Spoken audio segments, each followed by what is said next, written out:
For those of you joining us for the first time again, I'm Deadlands, obviously.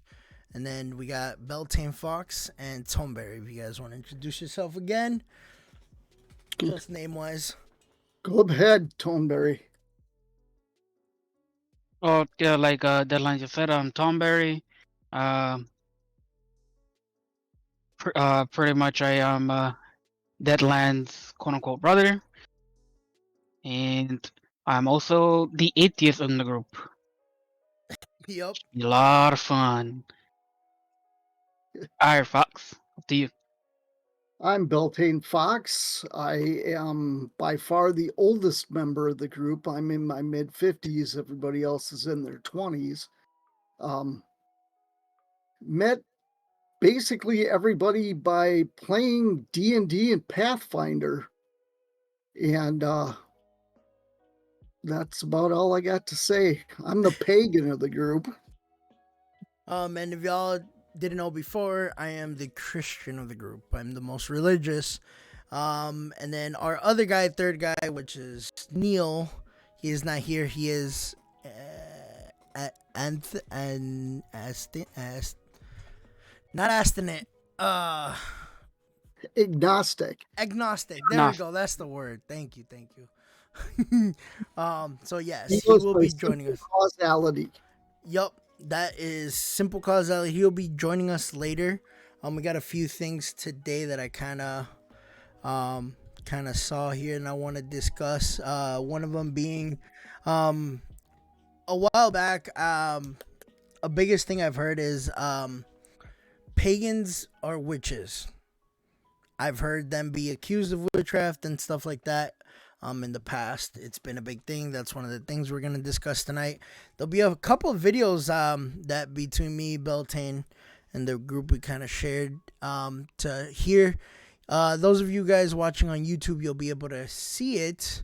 All those hearing, you'll be able to hear it.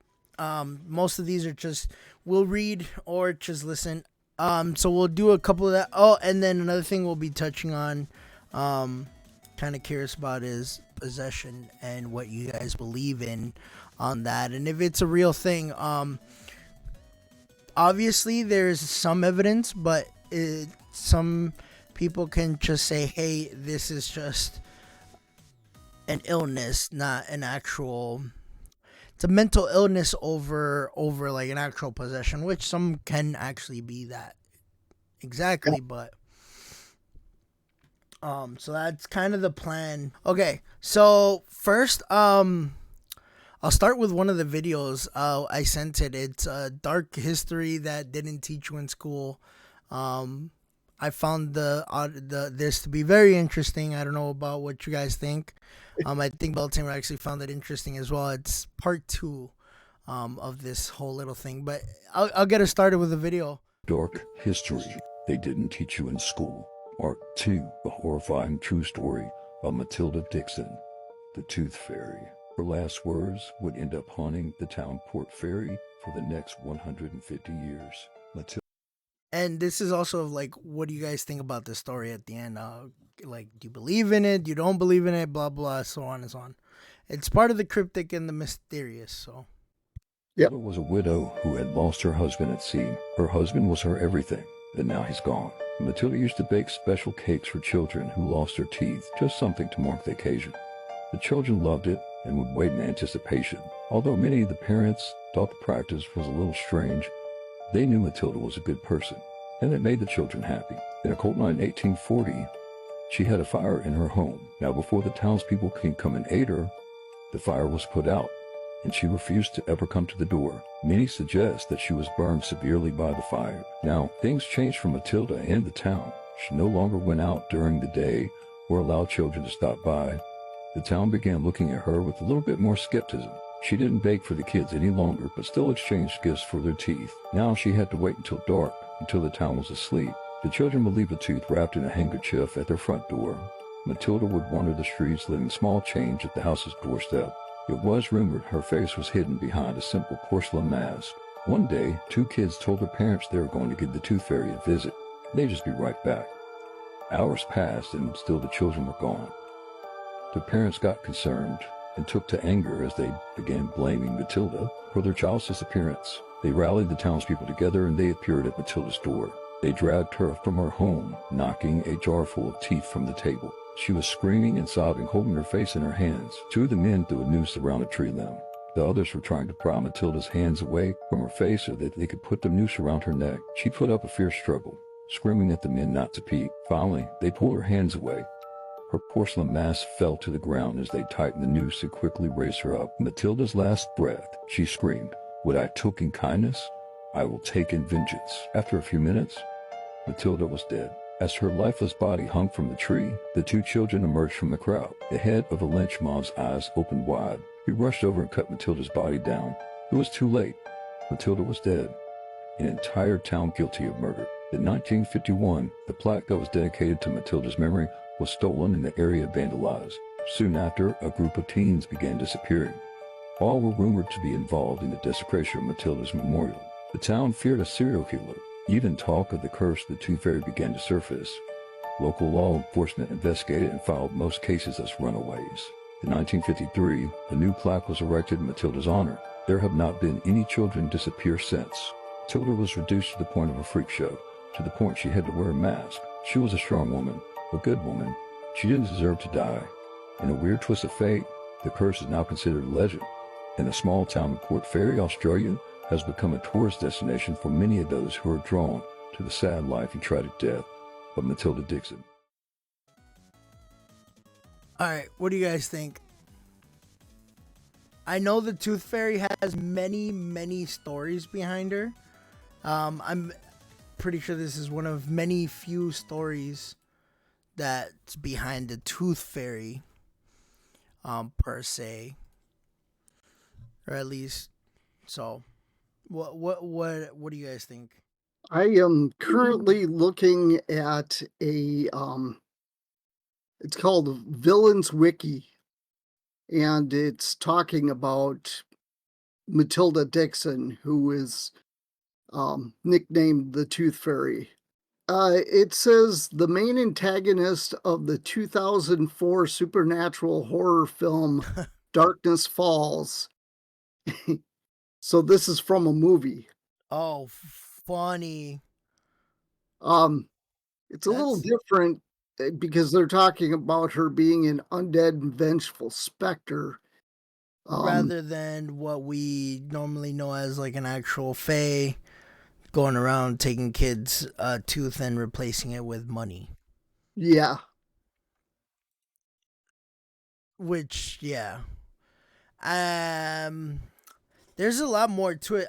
So I know in like there's a book my wife reads from Terry Pratchett, which he depicts the Tooth Fairy as missing, and somebody else takes the job. But I don't know. I believe that a lot of these stories and myths and stuff, there has to be some form of truth behind it for it to become what it has become. Not necessarily, full out, hey, yeah, fairies exist kind of deal, because, but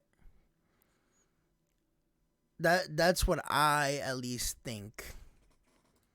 Well, for me, to be honest, I say the majority of that story, I say like 80 to 90% of it is probably made up.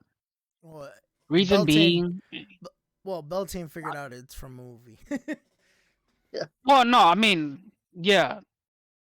But I mean, even if it was like not even based off on movies, most of those stories from back in the day, they're pretty much, like I said, like I say 80 to 90% bullshit. Mostly because throughout the time memoriam, we tell stories and they pretty much get exaggerated. Oh yeah, over time. And they get like again, yeah, over time it gets even more and more exaggerated to the point it's like I said, most of it is literally all faked or somebody made it up. Oh yeah, most of it gets blown out of proportion. Exactly, and again, when religion and everything gets involved, everything gets out really muddied. So. Yep. I see this as a story that parents would tell their kids to, um, how do I want to put this? Okay, like Bible passages. There's a lot of passages in the Bible that are designed to give you a story that is supposed to teach you something. It's kind of like, don't go out in the woods at night or the wolves will eat you or the ghosts will get you or whatever. Yep. Um, and I think a lot of these stories are meant to teach the kids a lesson, like Oh don't yeah. don't murder somebody because some kids are missing, don't jump to conclusions or whatever. Um, if you look into the true stories of most of our fairy tales, like the Grimm's fairy tales, Oh yeah. they're pretty interesting. There's a They're lady very grim. yeah. If you look at the original Grimm's fairy tales, they are far different than, what we grew up knowing. The average fairy tale, yeah. Yeah. But But again, at that point, it goes back to there had to be something there for the stories to be made, to be made from. well, that is possible, But yeah, at least that's what I believe. It's that some for the story. I mean, yeah, we can create stories or whatever, but there had to be something behind it to cause it. Like you said, maybe it's a kid's story, bedtime to scare the kids or something like the Boogeyman. But then if you Yeah, think like about like it, Krampus and all that stuff. yup, exactly. So it originated from something to be to what it is as probably what we know now. yep. Um, so that's kind of interesting, and that kind of keeps us with the whole cryptic and mysterious stuff. And I have another video here that keeping up with those things is so. Do you guys believe in well, the cryptic creatures, for example, Wendigos, shapeshifter, or not shapeshifter, skinwalkers, Bigfoot, stuff like that? Um, For me, it's like 50-50 depending on which one you're really talking about. Okay. yeah, I'm sort of the same way. Like Bigfoot, I kind of believe in Bigfoot. I mean, okay, Bigfoot can be questioned. So with Bigfoot, I still think that's like a 50-50 all on its own.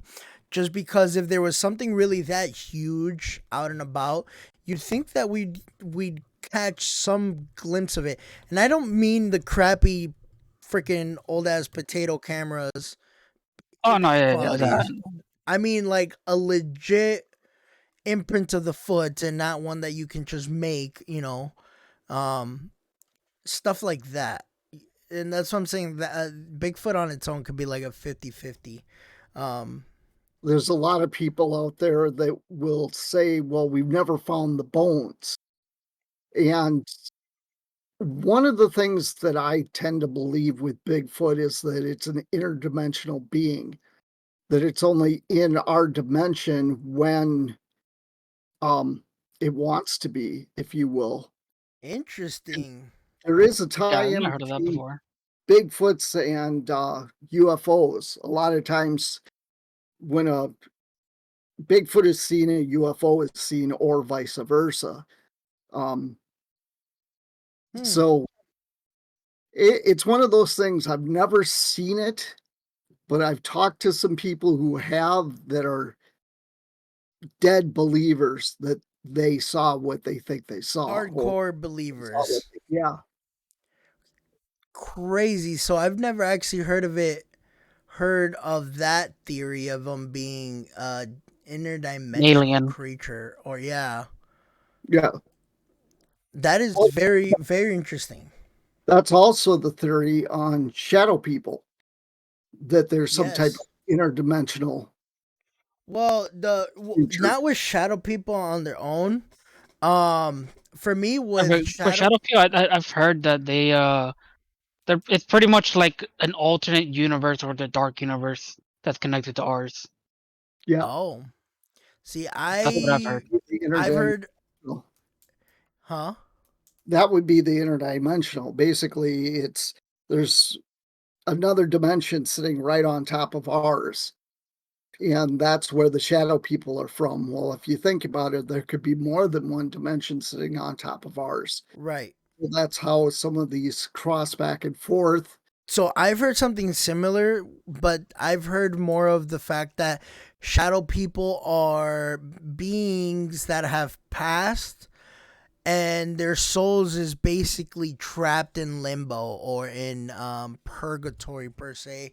And when we see one in like the peripheral view or the corner, it's us seeing into purgatory or into that interdimensional limbo that is supposed to be between when we die and if we if you believe in heaven and hell, and it's that space between. I have seen them with my straight on vision. Oh really? That is crazy. Okay. That's actually, so that's cool. I would love, I'm not gonna lie, does my I guess it counts as seeing a shadow person from that story I said from the first episode of where I saw that doctor and then that hand. Well, the hand could just be, again, it could have been, I couldn't debunk it, but maybe it could have just been my hand. But again, Yeah. but that one, the doctor with the fire behind him, I don't know if that was a shadow person or not, but interesting. Okay. Generally, when I've seen them in the basement of the Palmer house. It's actually quite common to see them there. Oh, dude, that's crazy. I want to go investigate there. I'm not gonna lie. I really want to go Yeah. investigate there. Something. It's They an do- experience. They do tours. I'm Mhm. not exactly sure when they do the tours, but I actually know the owner because I've been there before. Right. I could talk to her to see, if she would allow a group to come in without doing Investigation. doing an investigation, but not with every time I've gone there, it's Mhm. been, a big pay event where you get classes and all of that kind of stuff. Oh, I don't know no. what she does for like just people who want to come in and investigate it. I don't know if there's, a cost associated with it. We'd probably have Right. to rent rooms. But going back to the Palmer, I mean, I'd be okay with renting a hotel room. Just I'd be like, hey, it's just a group of like 3 or 4 people, nothing big. And we'll rent out hotel rooms. Just the people that have, we basically have like no clue. We're going into this blindsided. Everything experience we get is gonna be raw, real. There's no fancy equipment, nothing. Just our cameras and our eyes, basically. I do have some of the equipment. So Oh I have well, K2, I've got a regular EMF detecter. They're basically the same thing. They're just set up Right. a little differently. And you know what those were originally designed for? Checking microwaves. Like Oh, microwave Hey, really? ovens. yeah, for Yeah. radiation. Yep. Oh shit! I Um, didn't know that. some people that do investigation have used Geiger counters because there seems to be radiation that is part Paranormal. of the whole supernatural thing. So, um, two things that I do want to do a show about. One of them is shadow people get talking about shadow people, see if we can get people to call in and tell stories about it. There's Yes. the Hat Man, if you've never heard of him. He is a particular shadow person that looks like he's wearing a fedora, and then he has like a trench coat on. Oh. But I kinda it's do. just a 2-day view. You don't see any of the depth or anything of I've had people that said I looked into the face of this shadow person and I could see their eyes and facial features, and it's like, That's never seen- pareidolia. yeah, I've never seen any of that, you know. I would say that's pareidolia. The other thing I want to talk about, and it was a subject when I first found out about it, it scared the life out of me, and that's black-eyed children. Oh, dude, yes. Okay, children. Yes, dude. I've never heard of that. What? Oh. You've never heard of that? Nope. Oh my god, this episode just got even more interesting. We'll save that for another show, but when you have some time, Toneberry, look up black-eyed children. All right. Dude, I would suggest do not eat anything heavy and don't go to sleep right after. I'm not a pussy. Bitch, please. Remember when we were looking at through the tattoos, the gothic tattoos, and you had just finished eating really heavy freaking Flanagans and you went to bed and you had nightmares? Or you couldn't go to bed? That was Zen. This is not awful. This is worse, dude. This is 10 times worse. But yes, Black Eyed Children will definitely touch next episode for episode 3, because oof. Oof. That could be a whole episode. That so. yeah, that alone can be an entire episode, because that is man. Yep. I'll tell you. That's why I started with like the cryptic and stuff, because these are little simple ones, quick and easy. So it's like no big deal, but the Black Eyed Children. Oh god, dude. that's gonna be something. I'm excited for that one. Yep. Okay, so we said Bigfoot, shadow people, I guess, but we just talked about Bigfoot. Interesting, and shadow people, but very interesting was Beltane's touch on Bigfoot being an interdimensional being. Then hence why we haven't found bones and certain stuff like that. And Little Havana goes, I'm always paranoid, so nah, I would say no. Always paranoid. It's okay. So I've had paranoia at like really paranoid episodes where I'll watch a horror movie at dead of the night. This was when I was younger. And actually, no, not even younger. This was also recent. And I would in the corner of my eyes always see a shadow figure. But that's my mind being paranoid. It's not that there was, well, it could be that there was something there. I'm not going to say there probably wasn't. But Okay. to me, Up with the concept. Okay, so when you watch a scary movie, you're thinking about what you've watched. And stuff like Slender Man. Slender Man became a bigger topic. You have like thousands of people throughout the world thinking about Slender Man. And there have been reports of people describing Slender Man, and these are people that have never heard of Slender Man. right. And that's what they call a tulpa. A tulpa is a thought form. It's something that was brought to life because of the fact that one or more or a huge amount of people have put energy into thinking about it. And so funny thing, I've heard of this theory because of the show Supernatural. Okay, yes. Yeah. The show Supernatural, one of the episodes was, I believe, the Slenderman episode. But it really wasn't Slenderman, but they spoke about it. It's like where they enough people thought about it that it ended up manifesting it. Yep. Although really it was just two people that were doing shit, but yeah, I've heard of that, and it's really good, and that's what I'm saying. It's more of my mind right after a horror movie playing the tricks on me rather than it actually being something. But in that concept, if it's creating a tulpa, that's an actual living thing. Okay, fair enough. Undead, unalive, whatever you want to call it. So what you're seeing may not be just your imagination. There may be something there. So yeah. So if that doesn't scare the hell out of That you, does. That just makes my paranoia worse. Now I'm gonna be like, shit. Was that really something?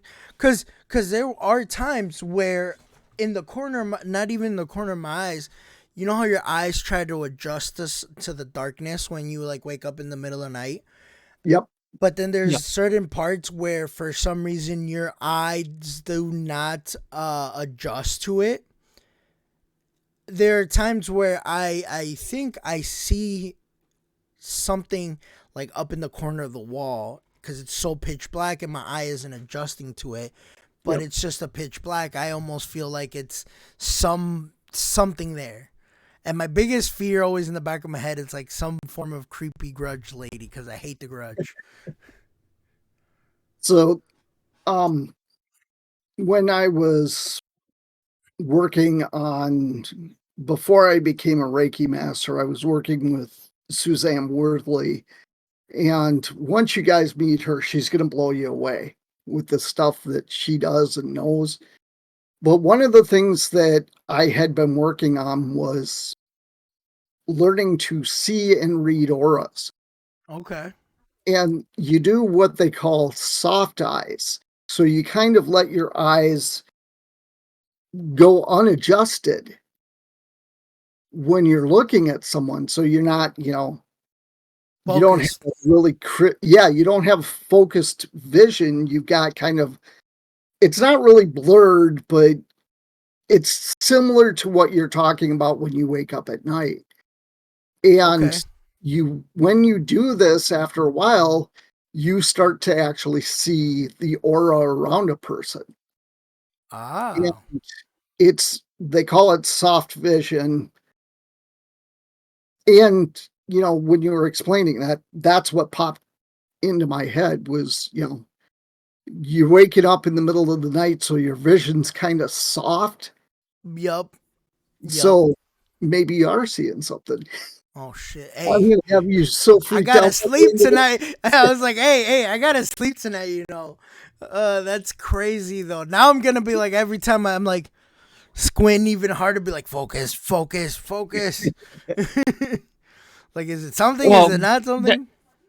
Well, remember the other thing is that as since like us being humans and everything like that, we always tend to just try to find a face in pretty much almost everything. Yes. Like we like no matter or like it's like I guess a survival instinct or some type of like we want connection or try to reason the unexplained, so we try to see like a face and everything, try to put something right. that may actually not be there. And that's where the pareidolia comes in. That's what most people that's what technically you would call pareidolia, is where our brain makes a face where there isn't one, or Yeah. tries to make up a face where there isn't one. It's like when you're looking at clouds and you see the face of Jesus, that's Yep. pareidolia. Or And tortilla Jesus. yeah, I had to. I'm sorry. I Little love Hav- Jesus and Cheetos. It's the whole. No, what was it? There was the perfect grilled cheese. It was grilled Jesus. Oh on it. yeah, Yeah, you remember that shit, dude? That's people were worshiping that freaking piece of dude, grilled cheese, and I was like, I know hilarious. that was crazy. All right, so Little Havana says our mind wants to see, so that's why we adjust to looking for a face. yep. Hmm. Yep, that's exactly what it is.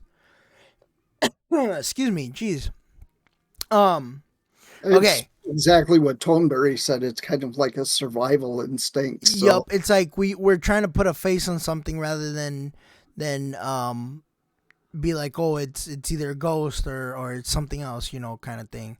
Where our brain is more like, okay, this is, and actually sometimes the faces that we kind of see could be something of our subconscious of somebody we've seen in a crowd or something, and Yep. our brain, and it does stuff like that. There was a picture that was taken of me when I was probably about 20. An ex-girlfriend took a picture of me, 2 of them. And the one, I'm standing by a tree and I'm looking forward, and there is a perfect face on the tree. Mm. And then she had me turned to the side. And the face changed directions in the next picture, like it was looking at me. Oh, that's awesome. We knew where the tree was, so we went out there and looked at it, and there's Yep. nothing on it that looked like a face.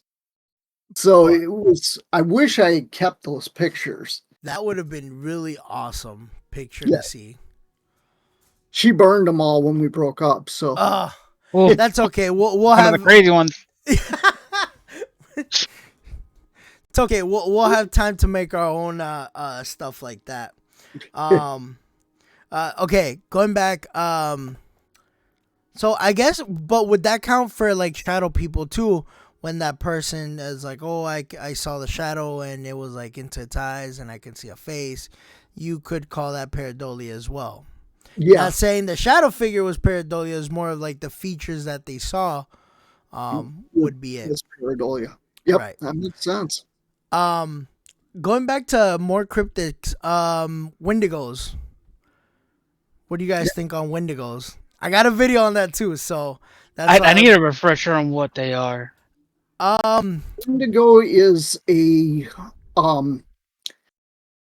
back when the indigenous Indians lived in the United States and all over. Yes, they're still here. I'm not saying they're not, but back before we came, I'm saying me like a white guy. right.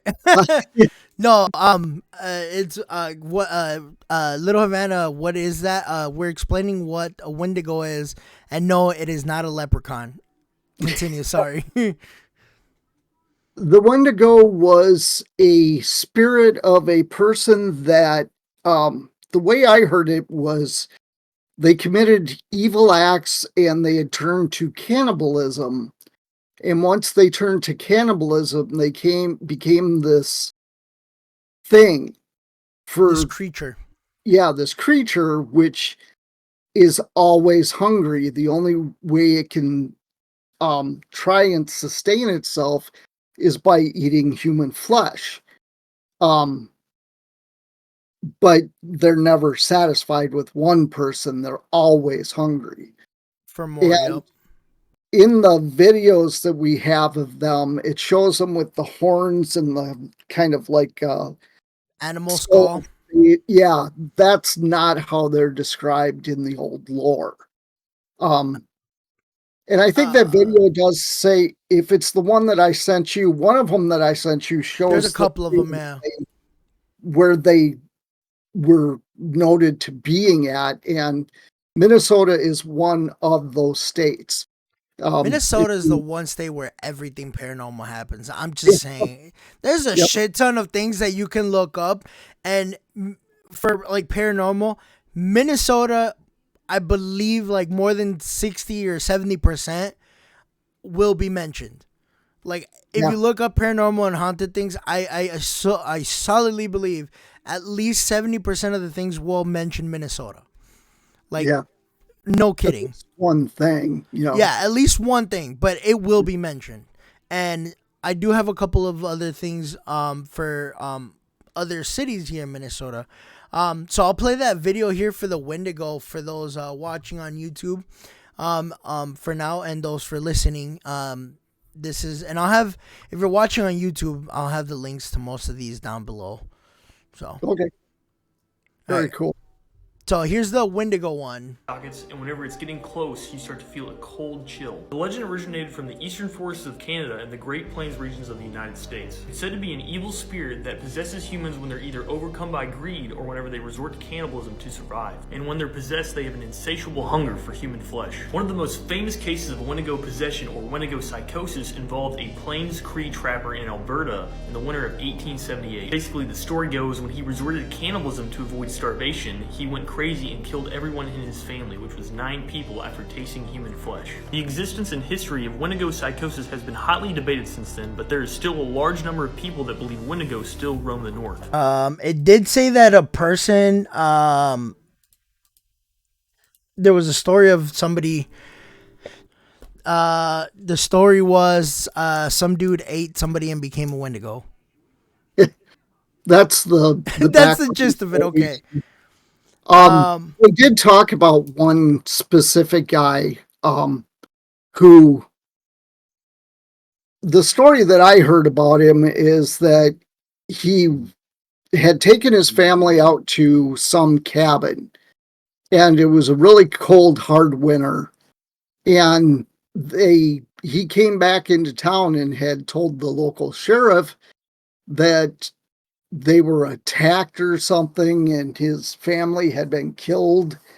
And so the local sheriff followed him back to the cabin.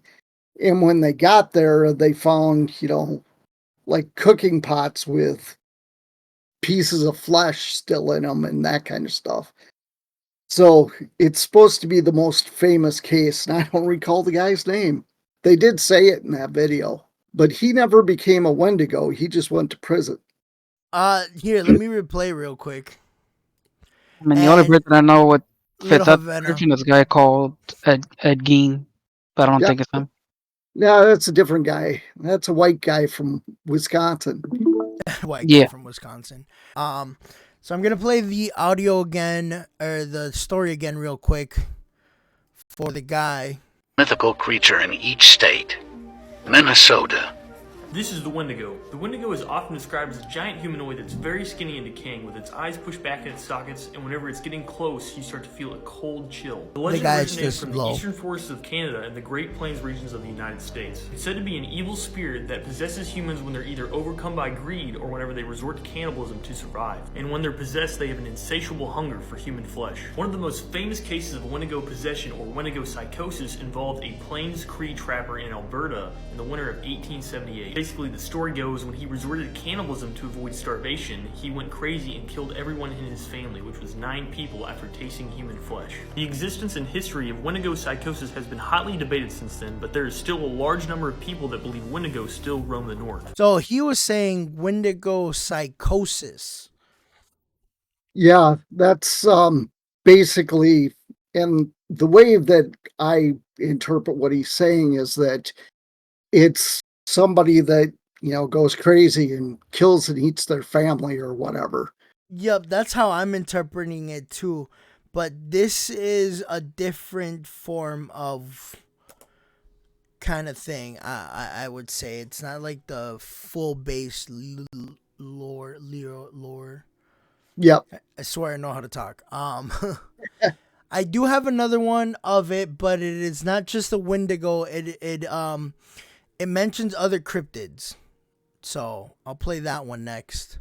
But it does mention the Wendigo, and I believe this one mentions a little more of the actual Wendigo rather than the psychosis part of it. Like any self-respecting state with a large body of water, Minnesota also holds a serpentine creature named Peppy.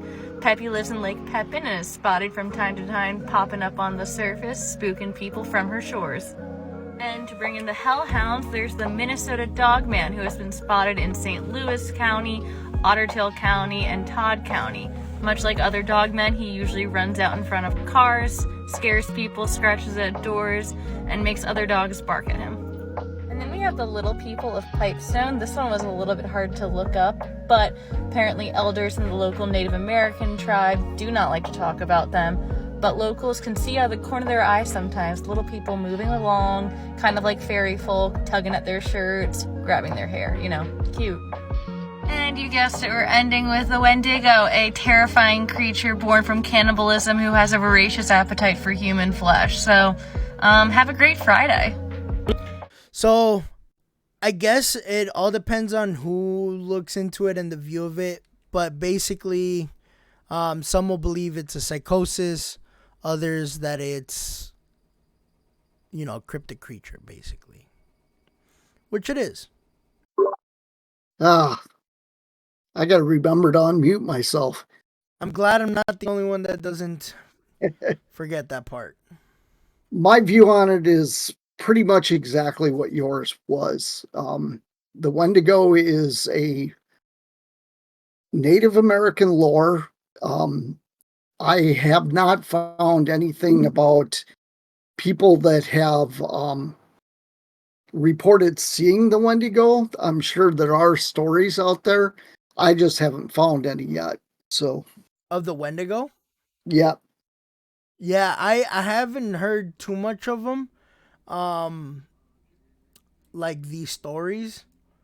And then Little Havana says, I believe in the little people because in Spanish culture it's relatable to the duendes, which is Yep.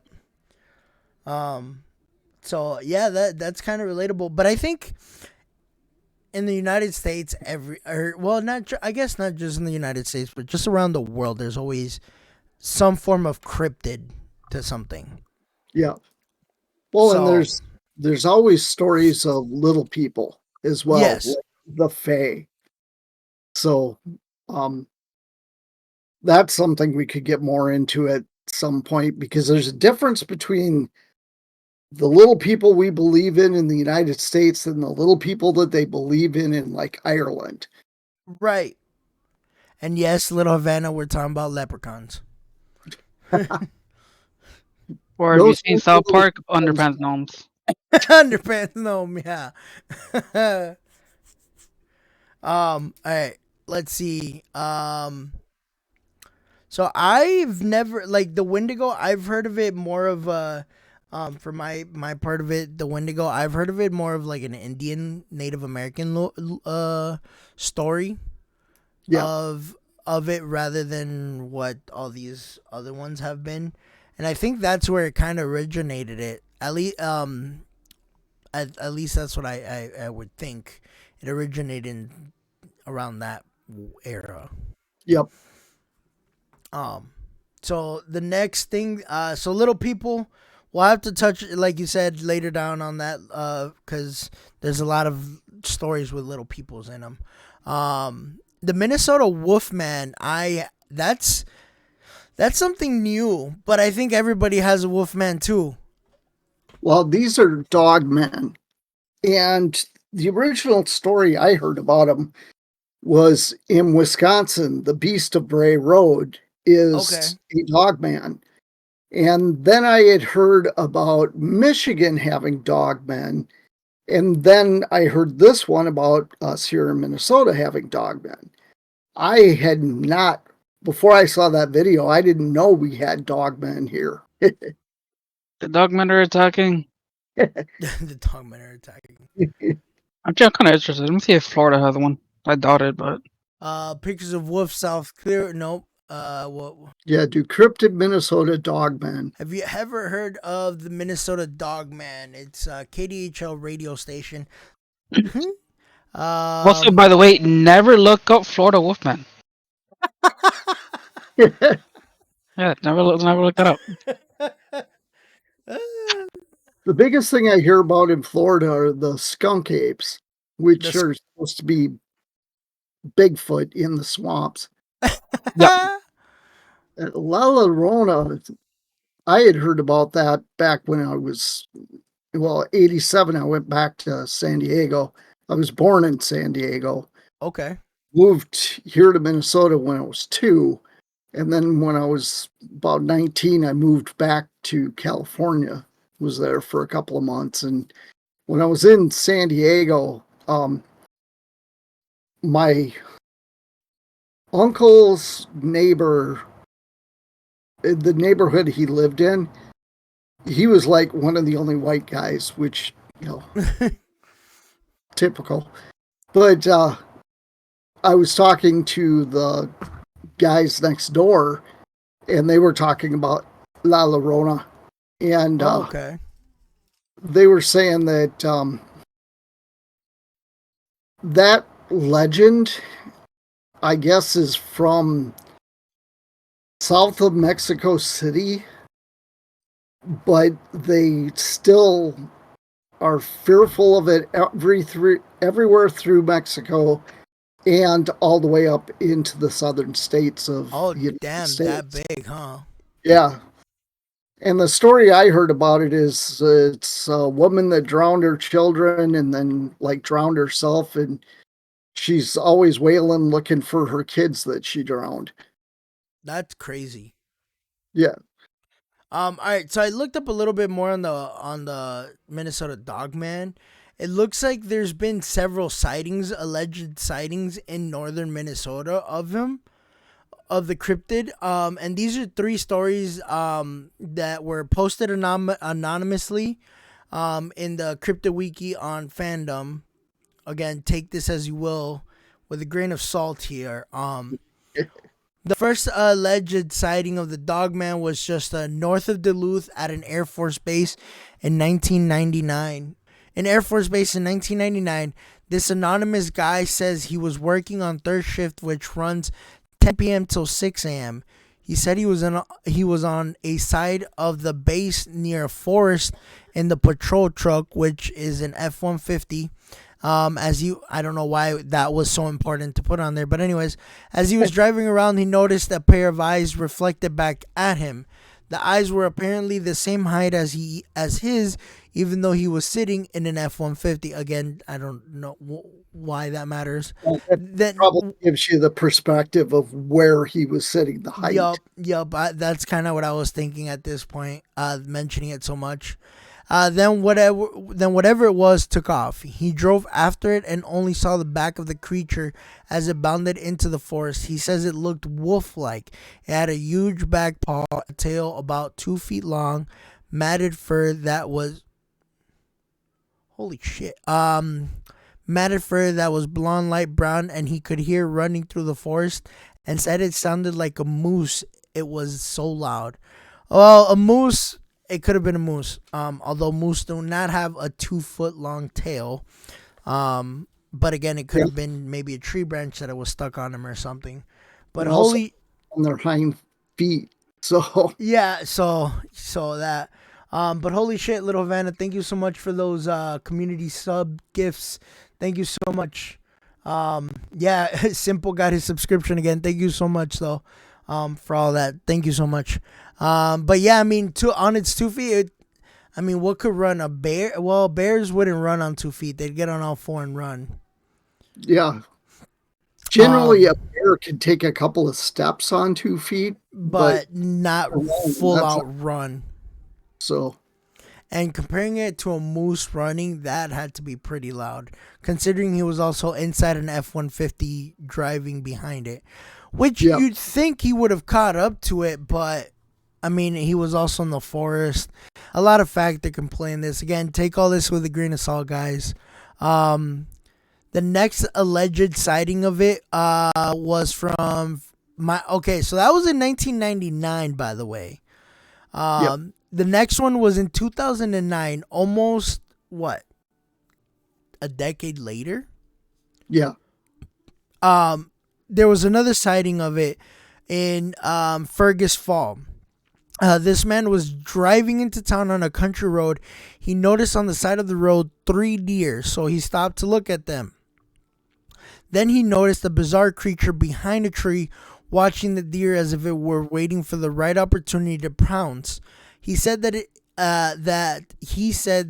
appeared to be bipedal, and what seemed to be one of the creature's hand was leaning on the tree, and it looked like it had opposable thumbs. If the creature stood up, it would probably be about 7 feet tall. According to this guy, he also said that it had a protruding muzzle, broad shoulders, and slender waist, thick and muscular thighs. Eventually the deer ran off, and then the creature turned and looked at him. He got so freaked out he slammed on the gas and took off. I would. I would too. I'm not going to go out there and ask him how his day is. I mean, okay, hold on. All right, let's be honest here. I gotta put something because there was a lot of popping sound going on when I was reading. But let's be honest here. If I saw something like that, and I would book it. Yeah, like my curiosity would probably have me like squinting, but the moment that shit looked at me, I was out. I was out. Yeah, I'd be out. But yeah, what's your thought on this, Tomberry? I don't know. Excuse me. So pretty much, So from the two stories, what do you think so far? I mean, wouldn't it be almost classified almost like an actual like werewolf man or something? Yeah, well, Dogman, yeah, it'd fall under the same category. Yeah. So mm, well, the one in the F-150 didn't say it was bipedal. yeah. He just said I it mean, had. the F-150 probably seems a little bit more believable because again, if you know about those type of trucks, those things are loud as fucking hell.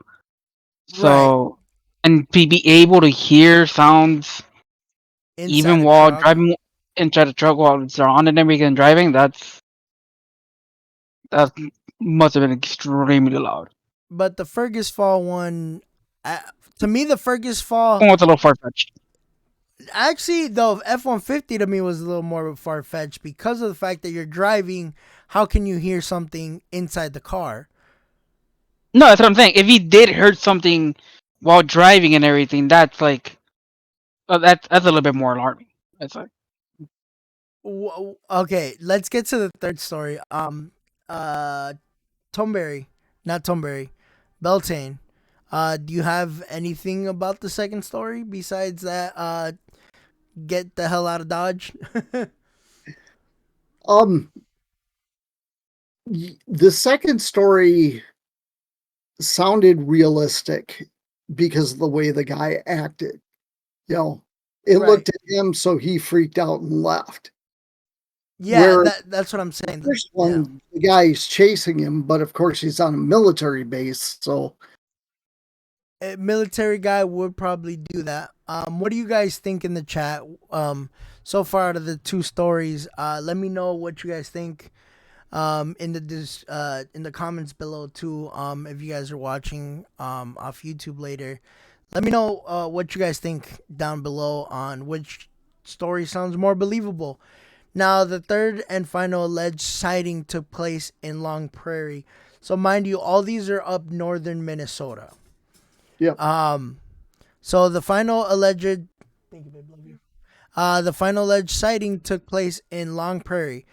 They don't list a date, but says it happens in the summer. The anonymous occasions sounded like it happened on multiple occasions. Then, right. So if they didn't put a date, then yeah. The other two were like about a decade apart. That's why it's more believable because they're both like a decade apart from one another. Different different settings, different days. You know. Yeah, exactly. Different accounts. And one was in a military base of all places, and we all know the military is hiding all the UFO and all these other stuff from us. So, Area 51, but that's military. Nah, those guys are not that bright. Let's be completely honest. Little Vanna, how come they don't talk about Sasquatch in Minnesota? We just talked about them in the very beginning of Bigfoot. Yeah, you do hear about Sasquatch in Minnesota quite often. I think I was gonna say, I think Minnesota is one of the places where you'll hear about it the most, because we have the most wooded area, a lot of places where it could hide. It's like Colorado, Michigan, Wisconsin, Minnesota, Iowa. Yeah, pretty much anywhere in the Midwest. That's interesting because I've heard some stories about Bigfoot in Iowa, but apparently he just hides in the cornfields there. He'd be hungry, man. He'd be hungry. No, he's eating the corn. He's never hungry. That's where we get the alien crop formation in Iowa. It's Bigfoot eating it in a pattern. Okay. The anonymous man says he was out hunting squirrels early one morning. Okay, this one. I definitely take this one with a giant grain of salt. The anonymous man says he was out hunting squirrels early one morning when he saw a humanoid dog thing sitting on the edge of the woods. He shot at it a couple of times. There was a yelp, and whatever it was ran off. He called the police, who came out and take a look. They found a few paw prints and eventually said it was probably just a wolf. But this anonymous guy wasn't totally convinced. That it? Yeah, that's it. Really? You're just going to leave us hanging with, oh yeah, but this guy was not convinced. That's BS. I'm sorry. That's a bad story. Really bad story. This is like the game Two Truth and a Lie. All right, guys, which one's the truth and which one's the lie here? I feel that's what it feels like with that last story. Oh God. I thought it was interesting that he shot at it. And apparently, he's not a very good shot. Apparently, and he's out. Mind you, he said he was out squirrel hunting. Yeah. So he's probably using a lower caliber rifle, like a 22. Yup.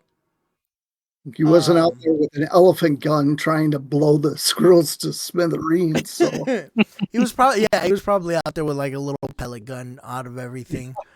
What's your 2 cents on this? Little Havana said was the Sasquatch, but Little Havana, which one do you think the stories were more interesting? 1, 2, or 3? What about you, Simple? I don't really have any comments on these stories. This isn't anything that I've ever like looked up or thought about like being interested in at all. So I have played plenty of games, seen plenty of movies that I could put input towards, but no actual like directly in the States or elsewhere. Anything like that. So okay. But yeah, the Wendigo stories that we've been listening to here, I would probably agree. Obviously everybody has their own type of Wendigo that they think is the real one, but right.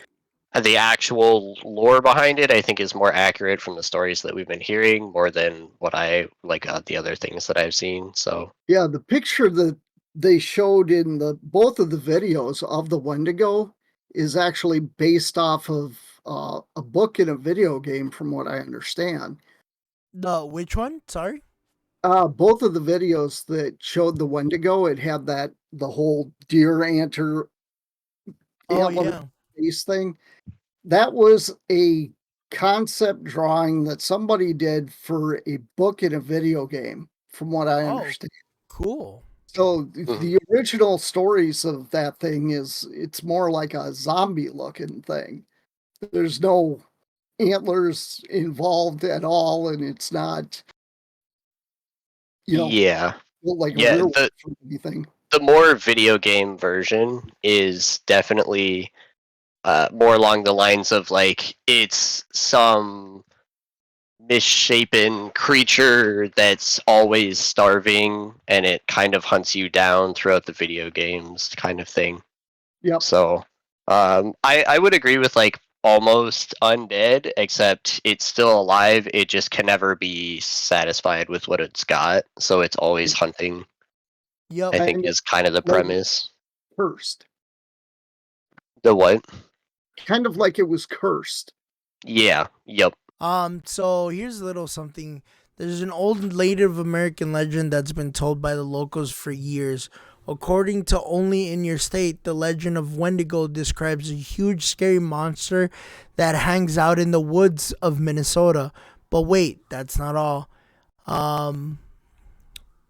According to the Legends of America, Wendigo is allegedly 15 feet tall and can be seen from his side profile because of how skinny he is. Oh, and apparently Wendigos eat human flesh, so there's that. He is said to have razor-sharp teeth, claws, and missing lips. You can hear him screaming in the woods. If you smell foul odor, you're supposed to take cover because that means he's not far behind you. So where do the Wendigos came from? Apparently they started out as regular people. Someone can become one of these monsters by eating human, or just dreaming of a Wendigo. What? Just by okay, that's bullshit. I never heard that one. Yeah, that makes no sense. But according to PBS in 1897, there was a trial involving an Ojibwe man who killed someone he thought to be Ojibwe. That's what I've been saying. Man who killed someone he thought to be one of these monsters. PBS also says the legend is so popular it's been featured in TV shows, blah, blah, blah. Yeah. So, that's just... Most of the legends are all the same. Person craving human flesh, or creature human flesh, and so on and so on. Yep. What was the other one? Freaking Peppy. The Lake Pepin monster. I'm kind of cute. Yeah, I was gonna say. Here, Lake Pepin monster. Let's see what they got. That's basically funny. It's the Loch Ness of Minnesota. So. This is it says it's Iowa. What? The U.S. might have its very own Loch Ness monster traveling the Mississippi. That's the Loch Ness monster. Yeah, they even have a picture of it. It's like funny. That is a tree branch if I haven't seen one sticking out of the freaking water. Jesus. I mean, so was Nessie pretty much. Yeah, no, but Nessie would look more believable back in the day. Definitely. Definitely it's a tree Pepe, remember? Yeah. Pepe. Okay. The legend of Pepe dates back to Native American mound builders that lived all along the Mississippi from the Gulf of Mexico to the river source in Minnesota. According to Chad Lewis, author of this recent book, Pepe, the Lake Monster of Mississippi, the Lake Monster of the Mississippi River. Lewis, a Wisconsin native, is author of the 17 other books about the weird and unexplained. Cool, I don't care about that. And said he became interested in Pepe while researching other lakes and streams in his home state. What made Pepe unique from other monster stories was the $50,000 rewards on its head. Hey, we gotta go fishing. Little Vanna, that's believed, though we don't know enough about the oceans or lakes of the world. We haven't discovered too much, but come on, that was a goddamn stick sticking out of the water. They have a picture on here, and it's a log sticking out of the water. You can clearly tell. Share it. You can clearly tell. Businessman Larry Nelson offered the reward for conclusive proof of Pepe's existence in 2008 as a ploy to garner tourism to the Lake City area. According to Lewis, the reward is still on the table. I didn't mean the picture, but the legend itself. Yeah, so basically the Loch Ness, this Pepin is just the Loch Ness of America, basically. Yep. Though the main focus... Not the only one. There's tons. Yep. Lewis's book delves into some of the theories of what Pepe is. Is it a hoax, a misidentification of waves, just submerged logs, or something else? Lewis and his co-author Noah Voss chronicled an expedition in Mississippi in search of Pepe. Wow, really? Where they used underwater cameras, sonar, finishing equipment, and other techniques, even using themselves as bait. In the book too. If people have a story, I'd love to hear it, Lewis said, encouraging anybody who lives they have seen Pepe to email him. I don't believe there's any actual other views on this. Pepe Well, it the seems like Lake a one. pretty simple, like cryptic. Yeah. I think it's just it's really another Loch Ness. God, people. Yeah, However they're just bad probably I jealous of the fucking European thing. Oh, we got one of those too. yeah, it's like, oh, we got Nessie. Yeah, look, we got somebody called Pepin or Peppy, and it just sounds like we made it up from The Hobbit. Yeah, that's probably some American that got drunk at a UK bar or something, arguing with Just some started guy, the making it all up. some US dude goes to an Irish bar, starts getting drunk, and starts coming up with the whole Peppy story. That'd be funny as hell. That's a good starter conversation right there. Be like, y'all heard of your Loch Ness monster? Well, I got a story for you. It's called America, we got some called Pepe. Pepe. Sorry, that we got a little off there. So I was actually looking up that the thing that's that funny. Havana was saying about that La La Mona. Mona. So pretty much it seems to be, or it's sometimes called La Mona Bruja, like the monkey lady witch. She Oh, seems to be like almost like a were monkey, a were monkey lady. well, I guess Lil Weirdly Havana enough, was right about some. No, I'm just kidding. yeah. I swear to God, And I thought it was gonna be something bad. no, but like I thought the one thing that I've read there, I don't know if that's true or not, or people making it up. It's probably it was What'd in a you read? wiki that it's pretty much just mostly based on like Christianity and everything like that, where in order to repel it, they will grab a spider and nail it to the wall into a cross. Spiders have now become my favorite thing. Yeah, and So that's like a weird way of repelling, like not only that, but most cryptids apparently. Well then, I so never heard of that.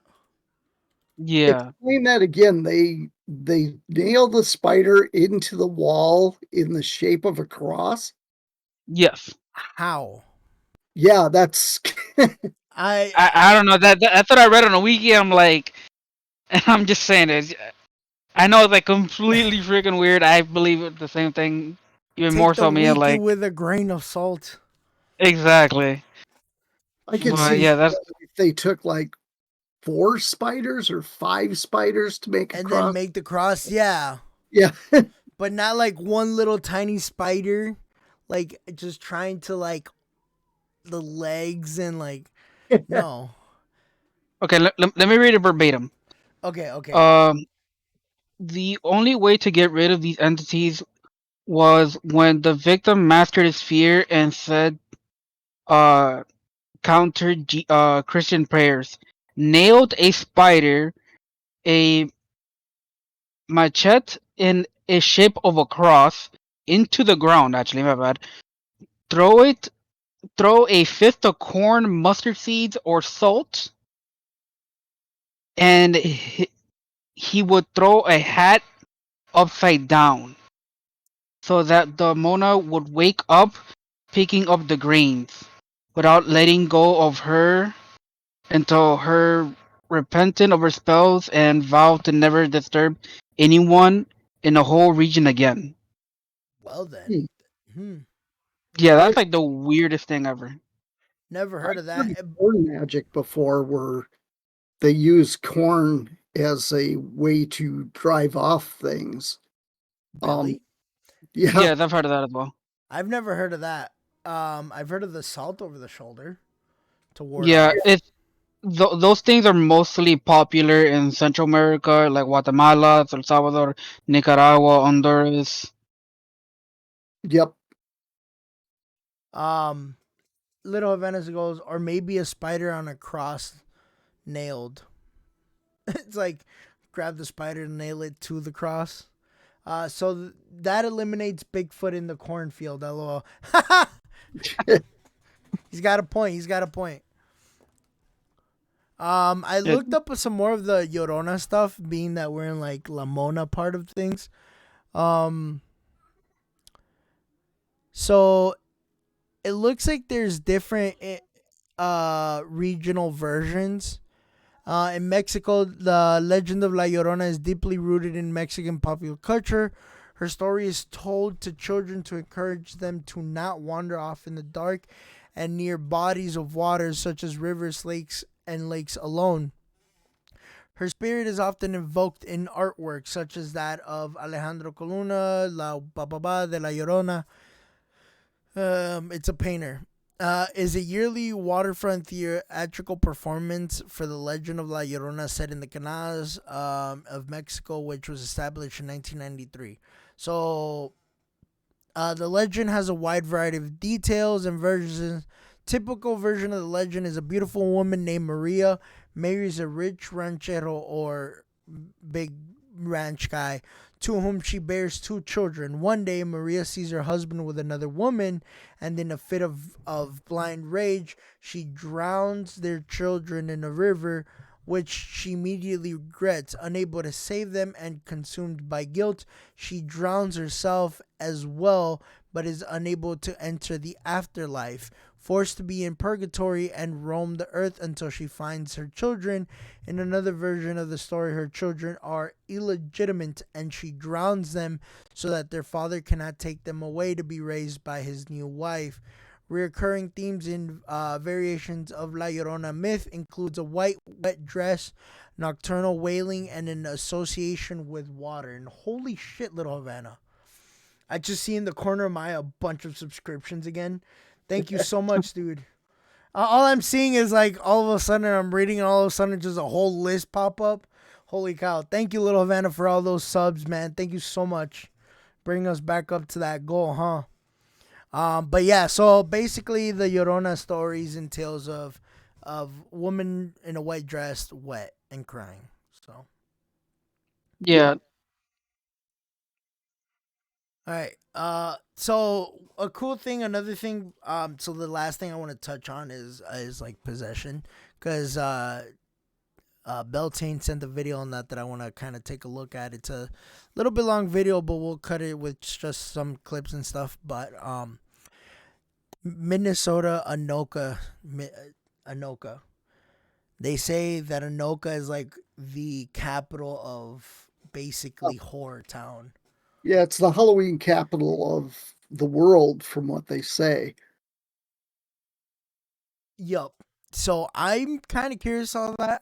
There's a video here, of somebody talking about it, and then Little Havana says that's how they came up with the witch in Left 4 Dead. Oh, that's right. In the video game Left 4 Dead, they have a wailing witch, to resemble. That's the Llorona came up with that idea. But okay, I'm going to put this other video here real quick. If this would let me move shit over. And then I will need to pop this up. Alright, hold on. Let's share the screen. I'm going to put myself on silent. Yep, I will too.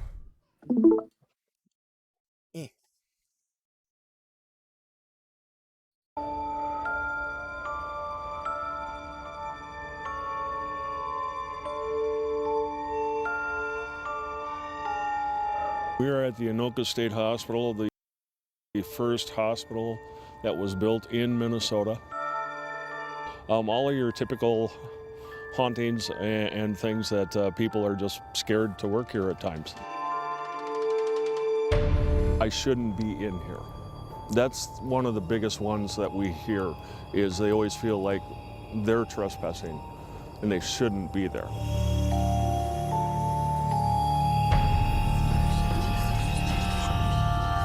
So something about the facility, it is a great story, but that's what it is, because no one has investigated it. Without that, it's a wonderful ghost story. You could say whatever you want to say. Where's your proof? Give us the opportunity, we'll provide the proof. All right, so that was a little bit of Anoka State Hospital. Is supposed to be the most haunted place in Anoka, and Anoka is, I got to look more into it, but I don't know why the place is so haunted. But that's one of the most haunted place in Minnesota. Well, generally, mostly like Next to old the time Palmer House. hospitals and all of that are generally considered like extremely haunted True. because of all like things I've gone through there throughout the ages. Yep. What's your take on that, Beltane? We should also investigate it. Yeah. There is a thing they call the stone tape theory, and that mostly has to do with buildings that are built out of or setting upon a large area of limestone. And what the theory is that, and you can apply this to like anywhere, like a house or whatever, is that when something of a very emotional situation happens, that it imprints itself into the local surroundings. And there's a type of haunting, and I can't think of the name of it right now. But it's kind of based on this whole thing that the surroundings can absorb the energy of something that happened, like a school shooting, with all the energy and the fear and all of that kind of stuff.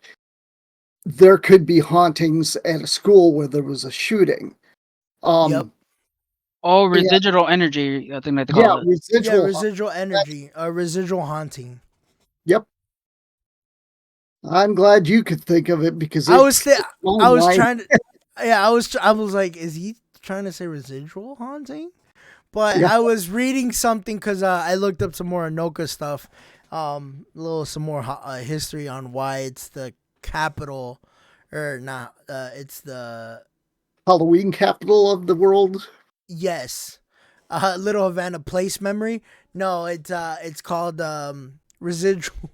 It's residual energy. Yep, I almost forgot about that too. The Biltmore Hotel in Florida. One of the pools is built out of, you just said the stone that it was limestone. Yeah, and it's one of the most haunted places in Florida. Makes sense. Like the pool has a that was made out of limestone, so it's like makes a lot of sense there. There's sure. A lot of places. The hotel that was in The Shining. Again, the name of it. That the building Stanley itself, Hotel. Stanley, yes. The building itself is not made out of limestone, but it's sitting on basically a limestone. What would be like a quarry could be built there. It's almost all like the foundation. Yeah. So. And no wonder Stephen King had some great ideas from that.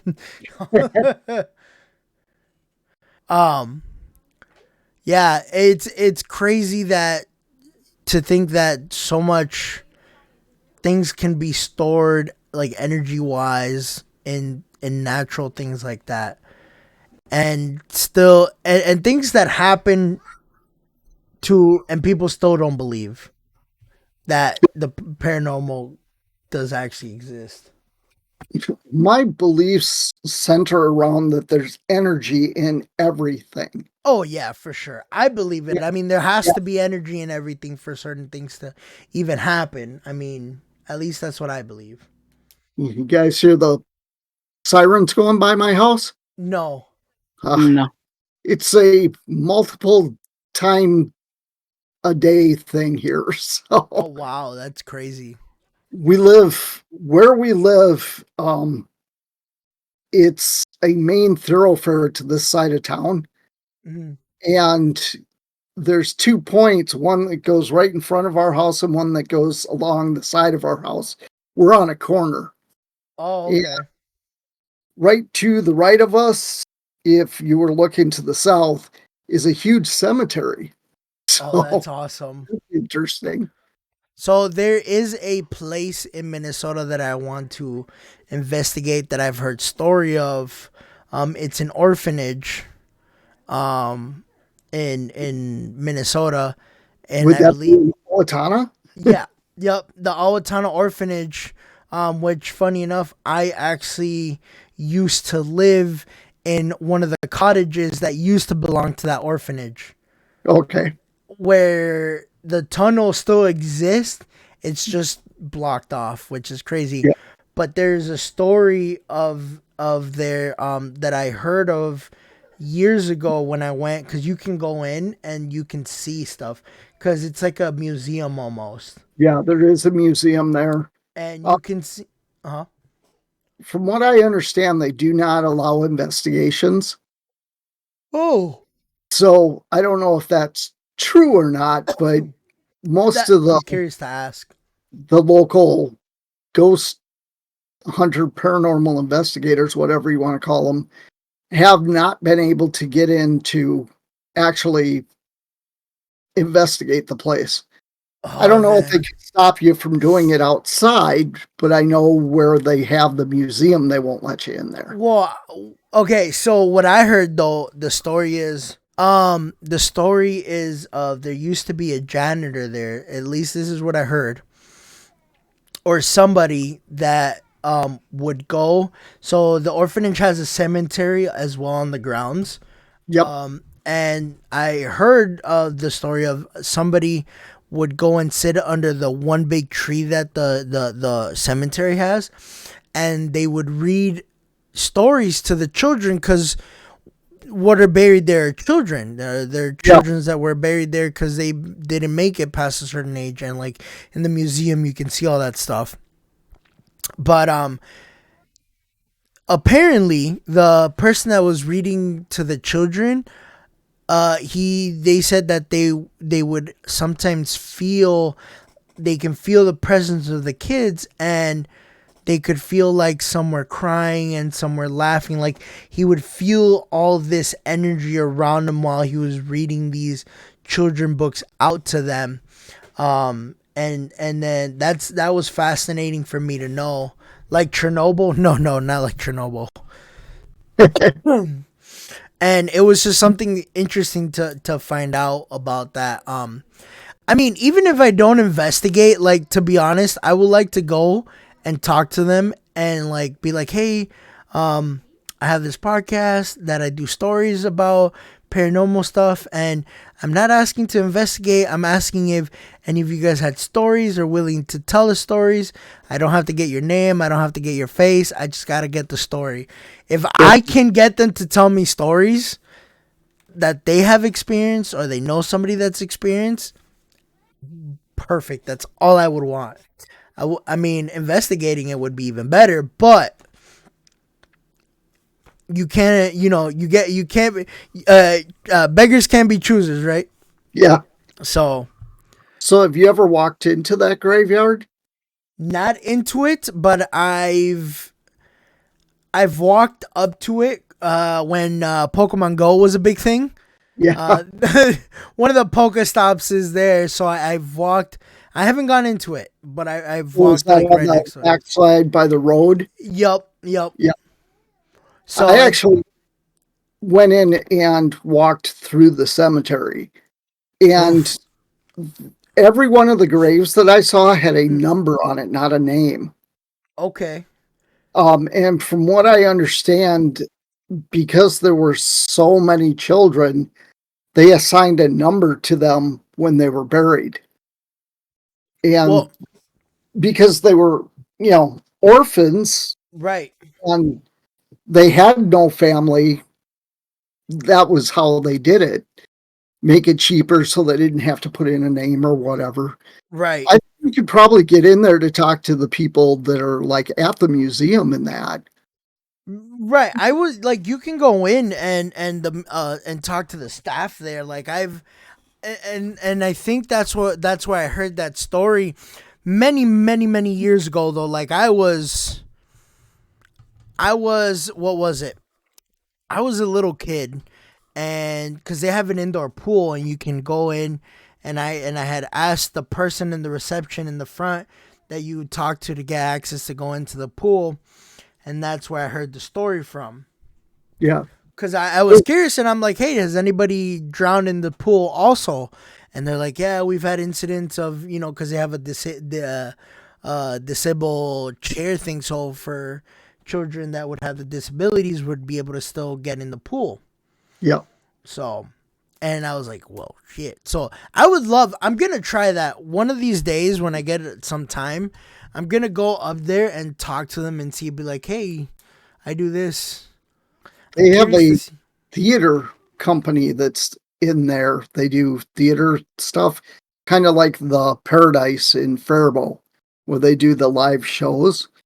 Oh, I didn't know that.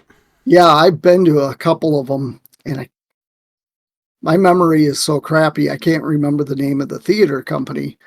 Something like The Little House or something like that. But just imagine they have experience there too. That'd be crazy. Yeah. It's on the ground, so well, Cottage 11 is like their most famous cottage, and I'm curious to why. I need to know why.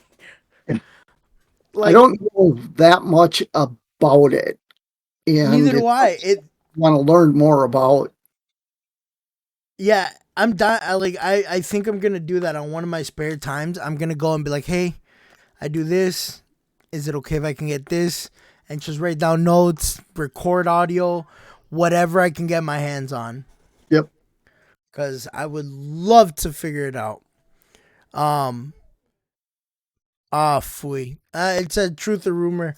I had a couple things in there, though. Pretty interesting facts. A lot of these places would be interesting to go and investigate.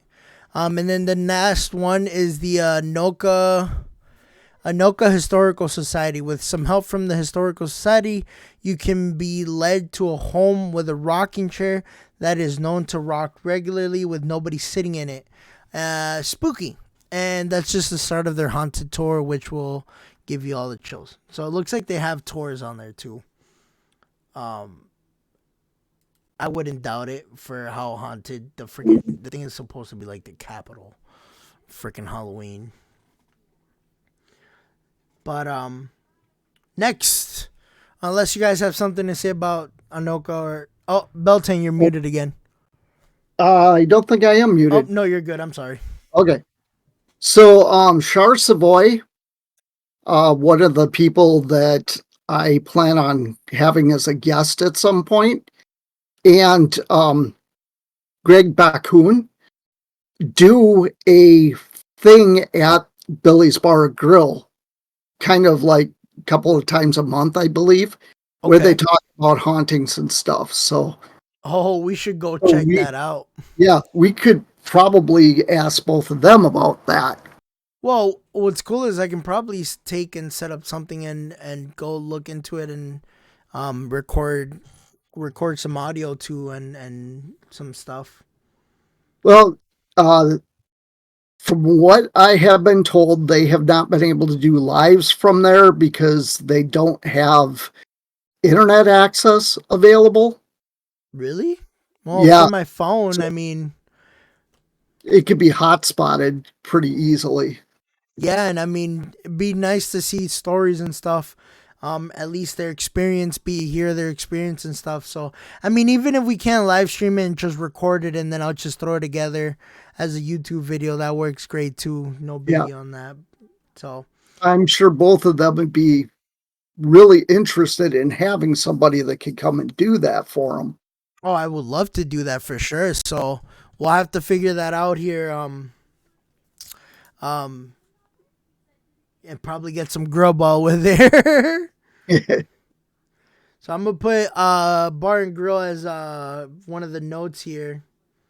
Yeah, it's I get the invites on Facebook. I'll grab one of those and post it in our chat thing here. So. Yeah, and if anybody else is interested in that, check out our Discord channel. We have the Paranormal Talk general stuff where we'll post links like that if you're interested and you're around us. Or just if you have a story to tell, you can tell your story there. So yeah, that'll actually be fun to go to that bar and grill. For sure. All right, let's see. Next up on here. Apparently there's like the 8 top most spooky sites in Minnesota, but I was reading through some of these and these are like typical, except the Palmer Hotel. The Palmer Hotel is the number 1, at least in my book, for most haunted in Minnesota. They actually won an award a couple years back for being. Yeah, I believe it. So I believe it. The Mounds Theater in St. Paul is also supposed to be very haunted. So which one? The Mounds Theater. I believe that's on that video. Yep, this one's it's just a link. Which it is another video we're gonna watch here. Mounds Theater. Yeah, with how the situation is right now over there, that might be last on the list. St. Paul isn't as bad as Murderapolis, so. Oh, okay. Just making sure. So for Mounds Theater, the 99-year-old silent movie house and vaudeville theater in Dayton's Bluff was boarded up for 35 years before it roared back to life in the early aughts. That's really early aughts. The subject of paranormal TV shows and professional ghost hunting investigations, the theater is allegedly haunted by a trio of ghosts: a happy little girl who bounces a ball cock on stage, a cursed old man that lurks in the shadowy corners of the projection booth, and a crescent felon usher who lists up and down the aisles in search of his lost love. There is an immersive ghost hunting tour, and they're held every October. Past attendees have described flickering lights, strange smells, and inexplicable cold spots. Interesting. There's also the caves in St. Paul, I believe, is listed. Greenwood Cemetery, Enger Tower, Lakeview Cemetery, Crazy Annie's Bridge. Nope, that was just it. I'm wondering if it's the Enger Tower. Oh, the Enger Tower is in a different place. I've actually seen that. Oh, really? I bet not too far away from it. I don't recall exactly where it was, but I believe it's in Minneapolis. Heart of Enger Park is more than a local. Yeah, it doesn't say where. Yep. Just says Enger Park. It's supposedly haunted by a ghost of an unidentified man who plunged from its 80-foot summit in 1948. Visitors have reported seeing a mysterious figure circling in the windows of the 5th floor, yet when they enter the towers to get a closer look, the man all but disappears. Interesting. Oh, Enger Tower in Duluth. Ah, okay, that's where it is. They got a picture and they said where it was, so. Those caves are called the Wabasha Street Caves. Wabasha Street Caves. Yeah, that's not on this list that I'm reading through, but it might be on the video. Face Your Fears. Yeah. In St. Paul, they do a Ghosts and Graves tour every year around Halloween. And you get on a bus and drive around, and they take you to different places. And one of the places they take you to is the Wabasha Street Caves, which used to be a speakeasy. Wabasha Street Caves. And it used to be a speakeasy? Yep. So they talk about the gangster. You know what Prohibition was? Yes. Okay. Speakeasies were underground clubs that would serve alcohol during Prohibition. Yes.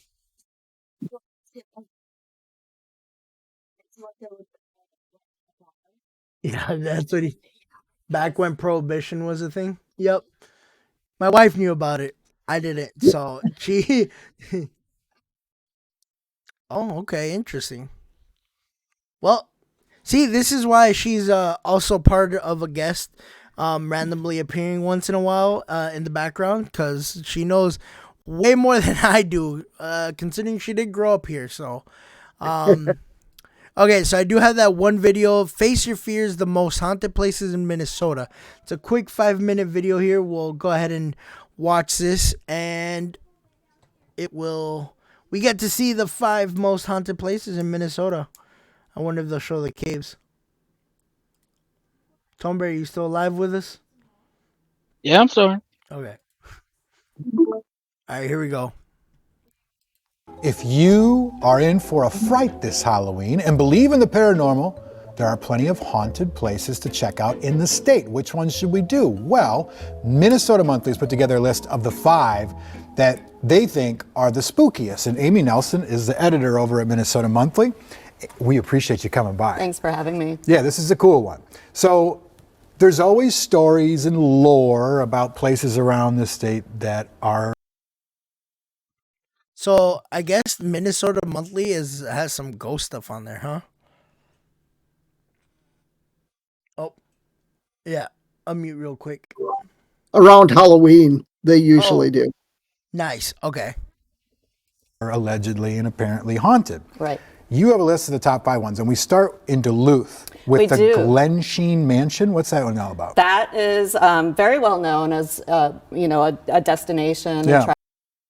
If you have a comment on one of the places, just unmute yourself and then I'll pause it. Travel place. And something always happened there. Right. What happened there? Well, there was a murder, a double murder, in fact. Jeez. And if you do a tour of the Glensheen Mansion, you actually don't even hear about this lore. So, but there have been plays about this double murder and a ton of books. But actually, there's the video tour right there of it. Yeah. They will talk so about what happened on June 26th? She mentions the murder? Yeah, she was just saying that they don't talk about it, but I did a tour of the Glensheen Mansion years ago, and they will talk about the apparent hauntings and the murder that happened. Because she said there's 2 murders, apparently. Yeah, I only knew about the one. Oh, okay. So they do tell you, I guess. Yep. Okay. Of 1977 was the person living there at the time, Elizabeth Congdon, was murdered in her bed, and also her nurse Velma was murdered as well, and it was never solved. Interesting. And do they say like there's things that happen Velma there that lost people the glasses, right? That's why. Yeah. So they say that both still haunt the area. That you can feel the spirits. Right. If you walk through, you can see some orbs sometimes. So interesting. Yep. People love to go to there. Okay, so that one's in Duluth. The next one is Crazy Annie's Bridge. That's in Henderson? This is in Henderson, okay, yep. So what's this one about now? Okay, this is a bridge, actually, in Henderson. Is it really called Crazy Annie? Well, it is because of this World War I widow who allegedly, but important word. Yes, drowned her 3 kids in the river there and then hung herself from the tree. Apparently the tree is still standing. And so, again, people say that they can feel her spirit and that they see these orbs at times. And it's well known in Henderson as sort of the area to go see and just enjoy that lore. I will take a hard pass on that one. Next is the Wabasha Street Caves. And we were there yesterday. We ate at Boca Chica's, which is right down the street, a block or 2 from these caves.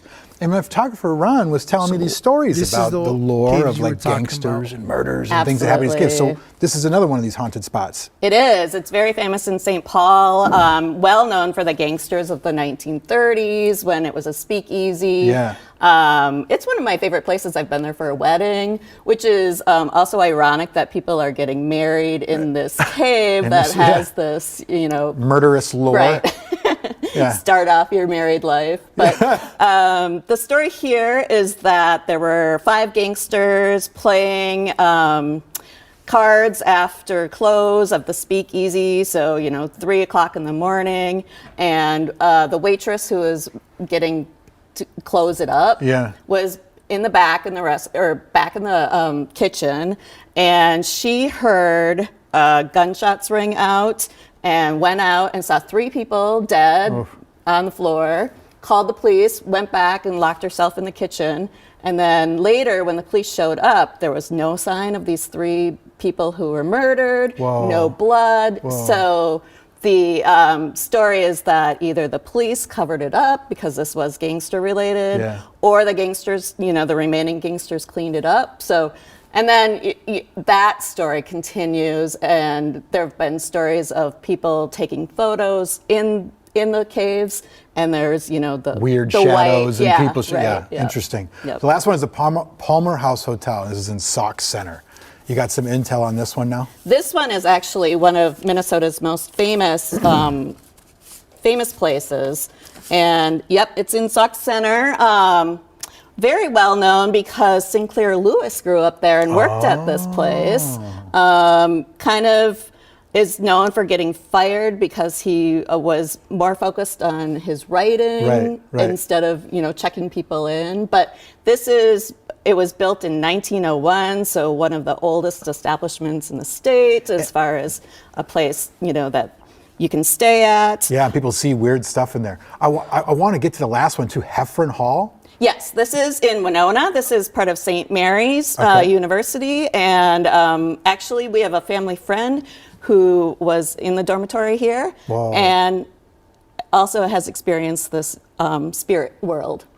Yeah, I think we've all been haunted in college dorms before, so not sure why. Awesome, though. Well, thank you for the list. Thanks for curating. Haunted in a college dorm. That's funny. So, out of all those, which ones have you gone? And I know for sure the Palmer Hotel is like top of the list. Must go and experience. That's in the bucket list. Well, I've been to the Winona Street Caves. I've driven over that bridge in Henderson. Didn't even know there was a story about that one. Oh, that's awesome. I've been to, did they talk about the Mounds Theater in this? I don't think they did. No, they didn't. Okay. And I have been to the hotel at the end, so. Oh, nice. Yeah, so you've experienced basically all these, huh? Or at least a good chunk of them. Yeah, I toured that mansion in Duluth, and that last one I had never heard of, so. Yeah, there was some I've never heard of, but I know the caves, you mentioned them, but I've also heard of them in the past too. Many years ago I've heard of it once before. So that'd be interesting to kind of look into what those are. Especially, again, the Palmer Hotel is probably going to be like top of the list. All right, last thing. Should be wrapping it up here pretty soon. Because it's getting late for some of us. Yep. But last thing. All right, what are your takes on Possession? It's gonna be the last thing. As in, do you believe? Go ahead first. Like, do you? All right, so I'll have Tomberry go first, and then I'll go in. It's like Possession, as in, like, do you believe in it? Is it like do you believe it's a mental thing over like an actual paranormal thing? Stuff like that. Well, for me, even though I am pretty much at the 80th of skeptic here, I've been part of a seance, and I had a close relative be quote unquote possessed. Yeah. And the way they acted, I know they do not have a mental issue whatsoever. and the way they acted during that seance was completely not normal whatsoever. Like the demeanor, the way they talk, and everything, it's like a completely different person was. I was talking to a completely different person. Okay. So when it comes to those possessions, I 100% believe it's true. Simple. What are your thoughts on it?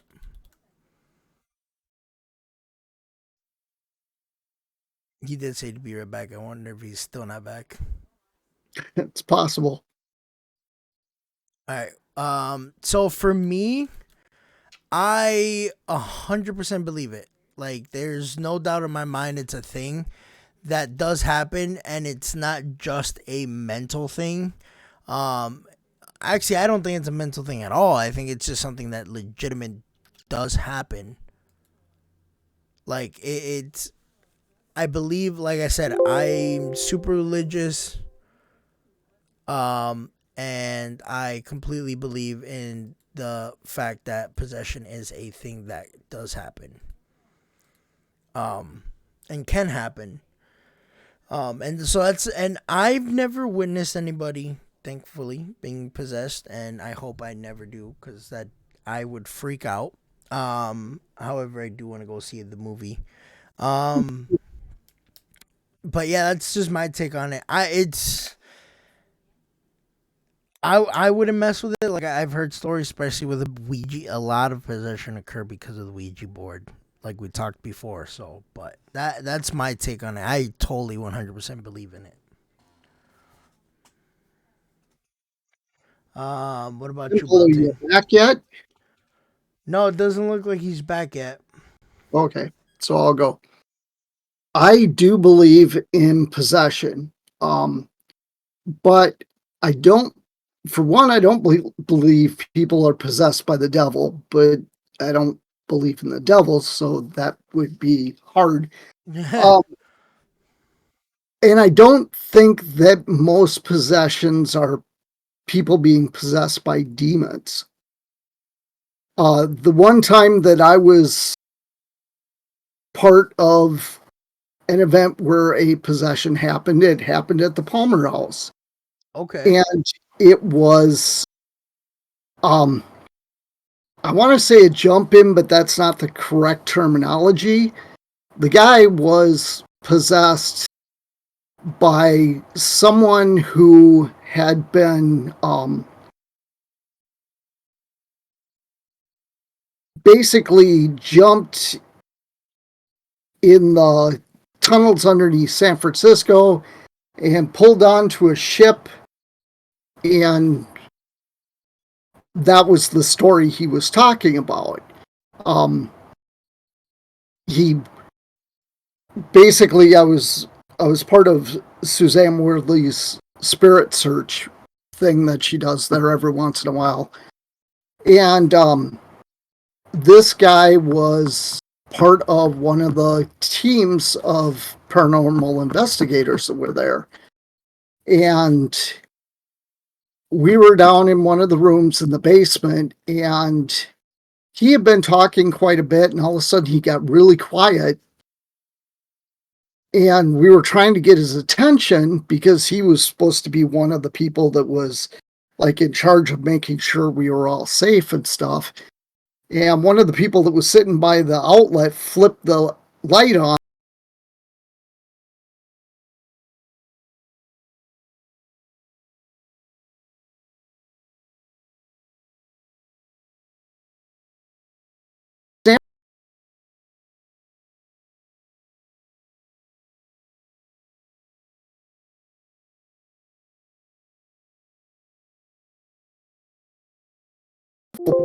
There were like three of us holding this guy in place, and he was like wickedly strong. And in under normal circumstances, I could have held him in place. But while this was going on, he was strong where I couldn't hold him in place. It took two other guys to help me hold him in place. Oh, wow. and that was a spirit that possessed him. I real believe. Quick, Little Havana, thank you for joining us tonight. You have a wonderful night. I was gonna ask you next on your opinion on possession, but I'll get you next time. Thank you so much. You have a good night, and again, thank you for all those community gift subs, man. You the GOAT. Thank you. So I believe that human spirits can possess a person. I believe that types of nature spirits can possess a person. And I believe that angels and demons could possess a person. So that's my thoughts on it. Okay. So angels and demons can both, yes. So you believe in that, but you don't believe the devil can do it. Is that what you're saying? Well, I don't believe in the devil. Okay. I don't believe in hell. I don't believe in a devil. Angels and demons have been around since before Christianity was here. Okay. So, and there's much older religions that are out there. Right. Like the Sumerian religion was almost 900 years before the Egyptian religion came into being. So, you can walk back in time, and the Sumerian religion believed in angels and demons. So I believe that they are a different sort of spirit that are more powerful, if you will. I don't know exactly what to call them, but they're both angels and demons come from what is known as a daemon. Yep. And they're basically two sides of the same coin. They're like the opposite side of each is the way people see it. They see it as, angels are good, demons are bad. But from what I've learned, some demons are very helpful and they're very kind. And some angels are assholes. Yeah. So they would be close cousins if basically, put it into perspective. The devil and hell are a Christian concept that I just don't believe in. And they were based on things from other religions. Hel is a Norwegian goddess. Her name is Hel, Hel. But the whole fire and brimstone thing, I don't believe that. There could be, another dimension, if you will, that is like that some of these creatures live in, but when they come here, but that's the way my beliefs are set up. So no, and it makes total sense. I mean, everybody's belief is totally different. Yep. And being my background is Christian, it still makes sense, even though with my religion they'd be like, oh no, that's bad. Yep. So it makes sense. I always That's the difference between a religion and a belief. True. Religion is usually somebody else trying to win you over with their religion, whereas a belief is just, well, of course, yeah, I mean, it's there or it's not there, but you don't have to believe it. Yeah, I believe mine is more of a belief than a religion. So I'd agree. Yeah. Yeah, I would agree on that too.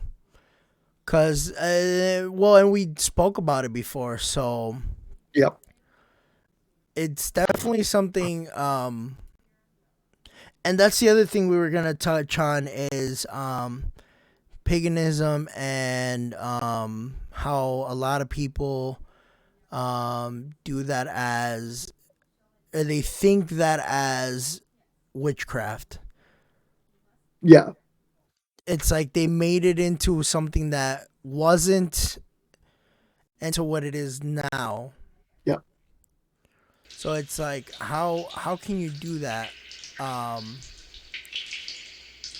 Well, in the early days, the people that the Christian church would call witches were the town's wise people. They were the healers and that kind of thing. And like during the Salem witch trials and all the witch trials that happened, most of the people that were accused of witchcraft were not witches, because, you know, you're sitting here in a town and you've got this kind person that does the healing. Well, maybe they're not kind, they might be a jerk, but they heal the people that are part of the town. It was July 23rd. Are you going to accuse that person of witchcraft, where they're going to be, you know, hung or burned or whatever? Or are you going to accuse the guy that lives next door to you that has better pastures than you do? Right. You know?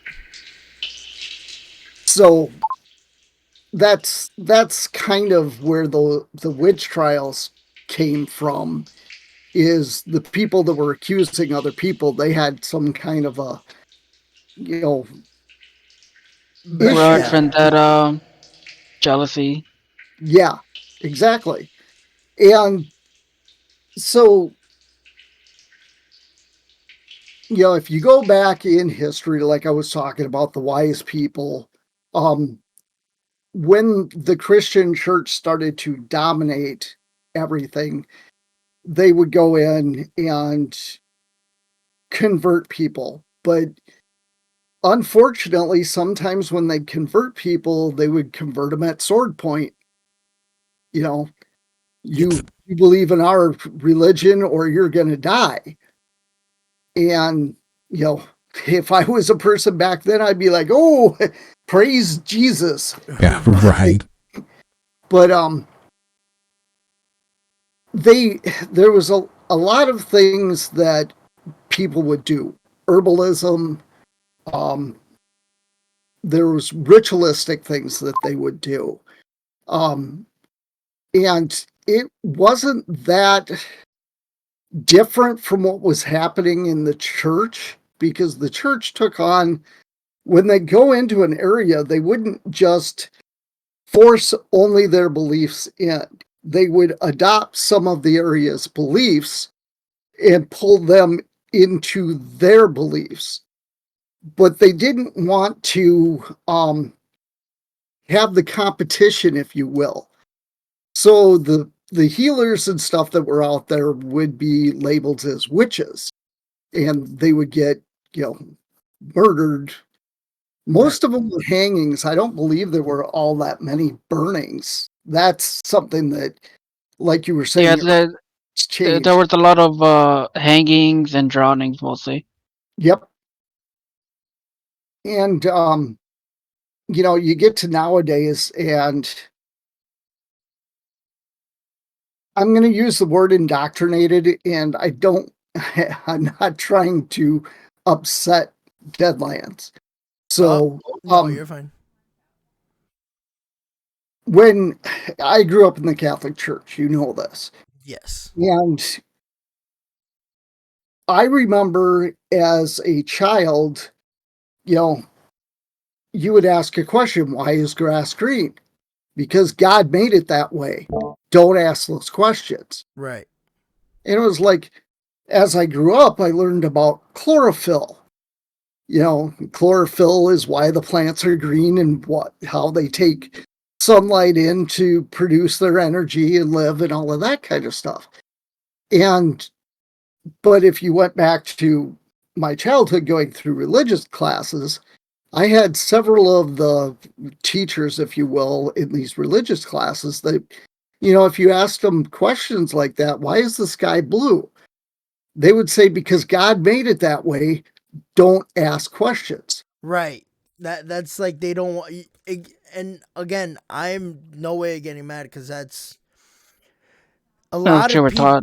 Yeah, that's basically what even us, we were told. It's like, you're not supposed to ask questions. This is what it is, and this is how it is.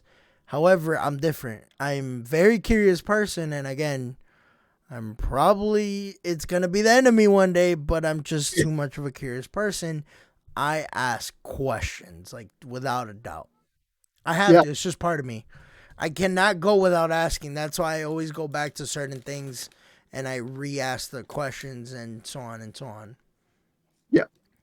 And if you go through, like modern day here, I would say that in Minnesota, it's probably about 35% of the people are Christian.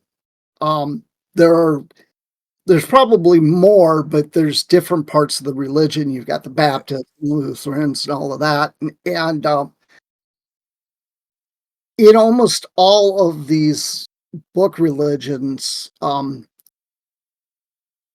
there is, and I'm going to sound bad saying it, but there is a control feature that the church uses. And then outside of the church, people tend to think wild thoughts. So they always look, okay, your beliefs are different than mine. You're bad. Mm-hmm. And if you're pagan, which technically anything that isn't Muslim, Jewish, or Christian is a pagan. Now there's the religion in India. They don't consider themselves pagan, but they're not part of the book religions. So Hinduism? Yeah. Yep. So, as the years go by and stories get told and retold, it makes, you hear the word pagan and you start to think about a witch. Yep. And instantly a witch practices black magic. And Which is not true. Yeah, we talked about that on our last show. Yep. Now, Wicca, which usually if I explain I'm a pagan, I say that I'm Wiccan because it's closer to my actual beliefs. But I'm not actually a Wiccan. Wicca translates to witch. It was a terminology that was created in the 60s by a guy named Gerald Gardner. Gerald Gardner said that he had been contacted by a coven of witches and that they taught him the old ways, and he wanted to go out and talk about it to the general public to bring it to light, and they told him he couldn't do it. So the first book he wrote was a kind of a science fiction book, but it was based on what he was told. Yeah, what he was told. And at some point, these witches told him that it's okay, you're planning on releasing this religion, bringing it back into the limelight. Go ahead and do it. You have our blessing. Now, the people that he talked about were never named, even after Gardnerian Wicca, which is based on Gerald Gardner's teachings, became large. He never once mentioned the name of any of these witches. And even people that knew him from the early days, he never talked about who these people were. So Gerald Gardner, from what I understand, knew Aleister Crowley. And if you know, we all know him. Yeah, Aleister Crowley, the most evil man. All, but I have no idea who this person is. You don't? Wow. Okay. Wow. Okay. Hey, You ever heard of the Golden Dawn? Yep. What? You ever heard of the Golden Dawn? No. Maybe in passing. Or we're talking about Neil here. The Hellfire Club was a organization that he actually created. Now, yes, it was taken by Stranger Things and used for their D&D club. and that's the shirt I'm wearing is the D&D club version of it. Heck yeah. Gerald Gardner was very big into magic with a K to distinguish it from like magician magic. You know, like a street musician, magician. Words is hard. But he was an original member of the Golden Dawn, from what I understand, and was a member of the Hellfire Club. I would have to do a little more research to bring all of that back to my memory, but he was following stuff like John Dee. John Dee is the original guy that was talking about angels. Okay.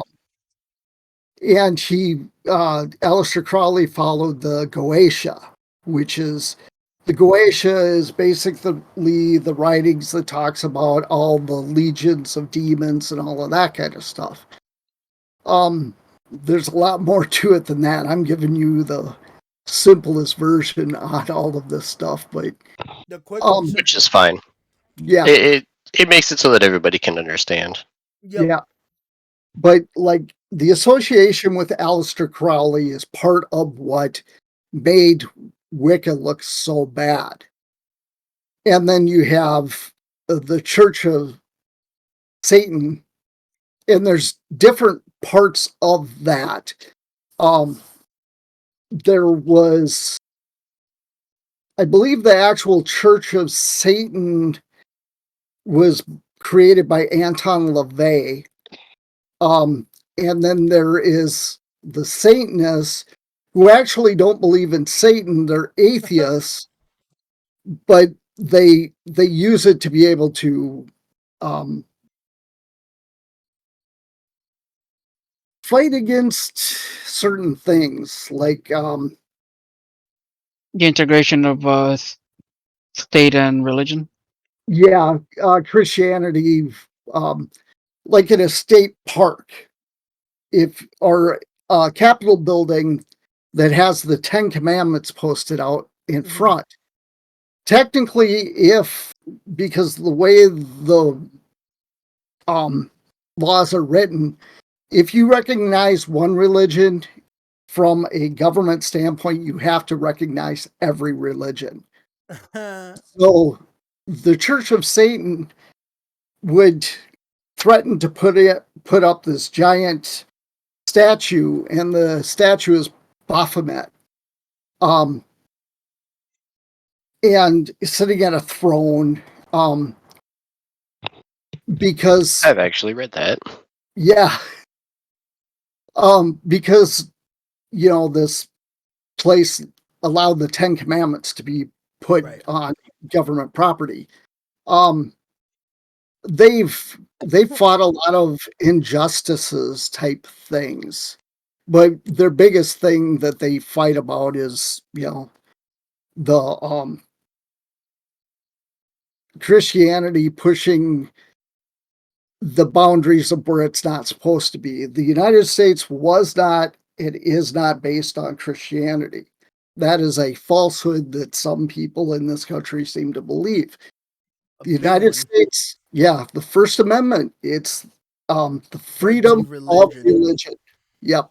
Not specific religion, it's just freedom of religion.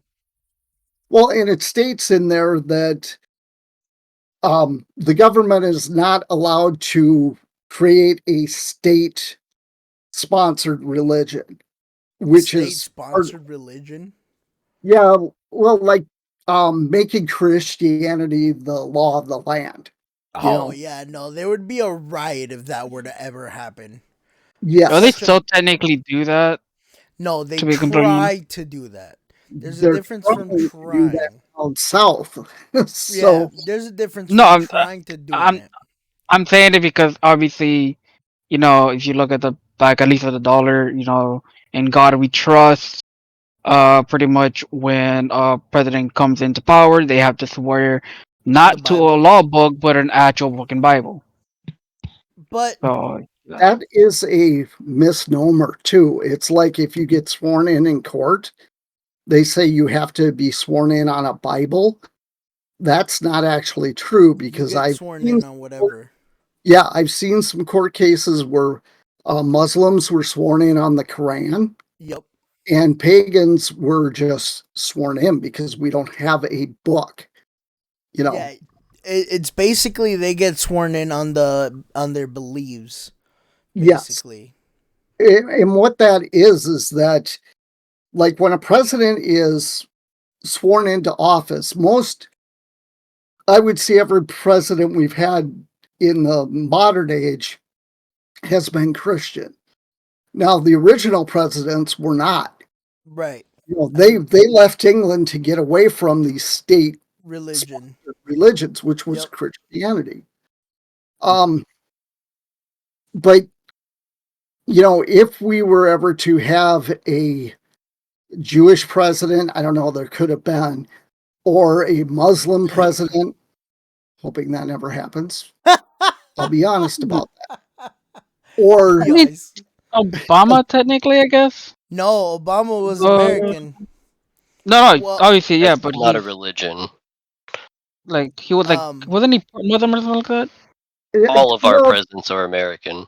They say that he was Muslim, but he I don't believe it. Actually went to I believe it was a Baptist church in Washington. So yeah, he was Christian or Baptist, not Christian. Yeah, or whatever. Or whatever. Yeah, there was a defined church that he was going to. Right. So, but if we ever have like a Norse pagan. Norse pagan, that'd be wild. Well, there are Norse pagans. They're called heathens. That's one of the names from Ostatru, heathen. Some people call themselves just Norse pagans. Well, there's a little bit of an issue there because there's been some white races that have infiltrated the Norse pagan society. They've adopted the hammer and all of that as their own signs. Oh. So for a while there, the public was thinking that all Norse pagans were white races. And that's not true. Most Norse pagans fight over that. I thought when I think Norse, I think when you say Norse, I more think of like Valhalla and the Vikings. Yep. Norse pagan. Well, would that be the same thing? And all of that. Yeah, it is exactly the same thing. Oh, okay. That's actually pretty cool, I'm not gonna lie. Yeah. I would again, my curiosity is just gonna get me in a lot of trouble here, I swear. I'm gonna look into that. Yeah. But, you know, if we ever have, you know, like a Norse pagan become a president, he would probably swear in on the Eddas or something like that. And the funny thing about that is all the stuff that's written about the Norse religion was written by Catholic monks. Because they were like the only people that knew how to read and write. Right. So it was translated and written. There was probably some mistranslation. Yeah, well, I don't know if there was that much mistranslation with like the Eddas and that kind of stuff. There's a whole bunch of mistranslation with the King James version of the Bible. And you know, that can happen very easily. Right. Like the point in the Bible, I don't remember what the passage is, but never suffer a witch to live, or whatever it is. The word that they translated to witch actually means poisoner. So it was never suffer a poisoner to live. Oh, okay. But it was mistranslated as witch. You know? Interesting. That actually makes more sense. Yeah. It really does. Yep. But in, a lot of these things, some people have made bad names for pagans. Most pagans they're pagan because they're earth worshipers. A lot of them are hippies, and they're all about, I shouldn't say they're all, some of them are about peace and love and that kind of stuff. All organic fuel, man. Yeah. Sorry. My kid loves cars. But, so say a guy that was claiming to be pagan in the 1970s was smoking a big hooch and, was driving his car too slow on the highway and got in an accident and somebody got killed. Well, they would instantly peg it on, he's a pagan. No, he was just smoking some good smoking hooch, yeah. So, but, well, and that kind of just leads it all back to my beginning thought is people just like putting a title on something without really wanting to learn about it or even being somewhat knowledgeable on it. Yeah, without doing the research. Right, because I've had people where be like, oh, I know this person and they're pagan, and then all of a sudden, oh, they're witches, they do witchcraft, black magic, blah, evil, and mind you, they were Christians too, so it's like, and it's just, even I've seen some all Christians that are like, by the Bible, trying to do everything, and they shove it down people's throat. But like you were saying earlier, they turn around and then outside the church, they're worse. Yeah. They claim to be all this and that, and they're worse than what they claim to title other people. Yeah. I'm not saying this about all Christians because not all of them great Christians, right? But there's that small, one bad apple will ruin the barrel. Exactly. Yeah. And that's been going on for thousands and thousands of years. Yep. And it just gets worse because it's like a snowball. It started somewhere. Now you got this giant ass rolling ball, Yep. So, and no, of course it's not for all of them. I mean, look at my in-laws and look at my wife. They're more understanding that about it than anything else I've noticed. Yep. Because my wife is knowledgeable about some things that I didn't even know about. I'm like, holy shit, really? So, and it does surprise me. And we've been for 5 years and there's still things that surprise me. That'll happen your whole life. Yeah.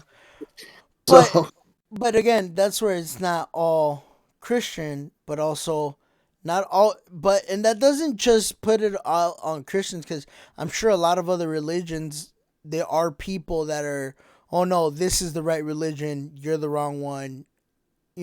I'm sure it's with everything. It's not just Christians. It's just the fact that Christians throw it in everybody's face and basically they shit in the own plate they eat, basically. And like I said before, this is only a small majority of it. So yeah, it just sounds like the small majority is also the loudest. Yeah, right. Yeah, it so happens that's to be the most loudest. The loud minority.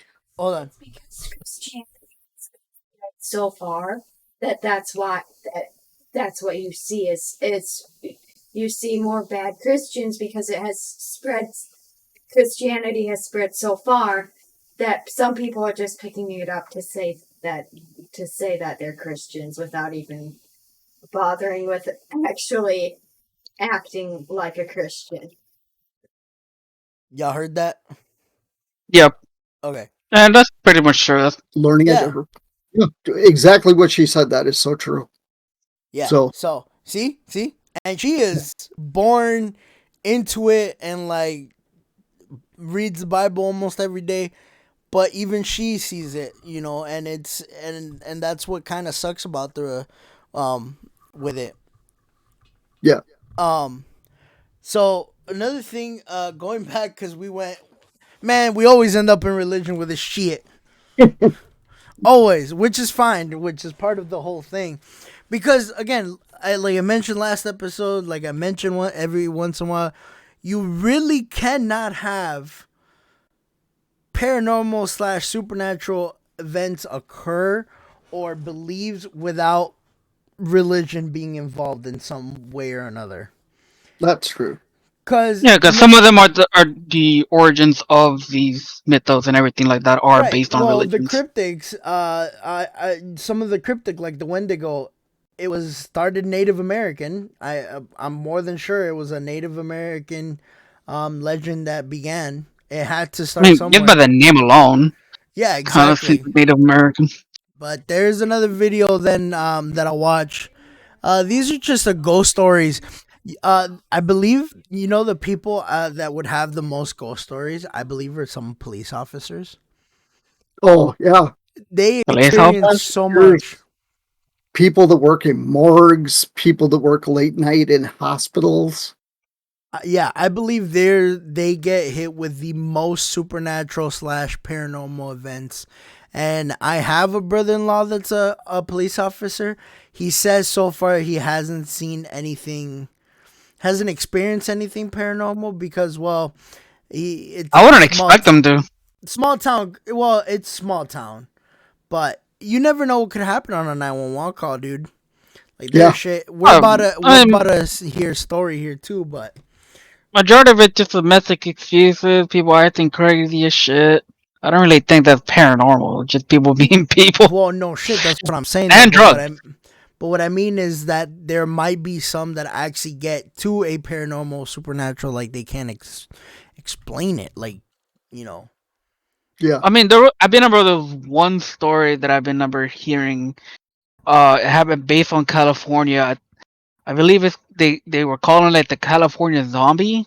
No, it was the Miami zombie or the Florida zombie. No. I'm not talking about that guy who was high on bath salt. It was a different one. Oh, it was a different person. Okay, because dude, that was fucking weird. No. Yeah, this one was actually a woman. Oh, okay. And there's actually even videos of this woman and everything like that, like actual legit videos, where it looks like she was like slightly burnt, like a burnt victim. Like half her face was like all messed up. Had like half her head was shaven. She was limping. Her clothes were all tattered, and she was like just mumbling and just straggling on the streets, scaring the hell out of people. And there were a whole bunch of cops were just trying to like force her down. And it took about I think 10 cops just to sedate her.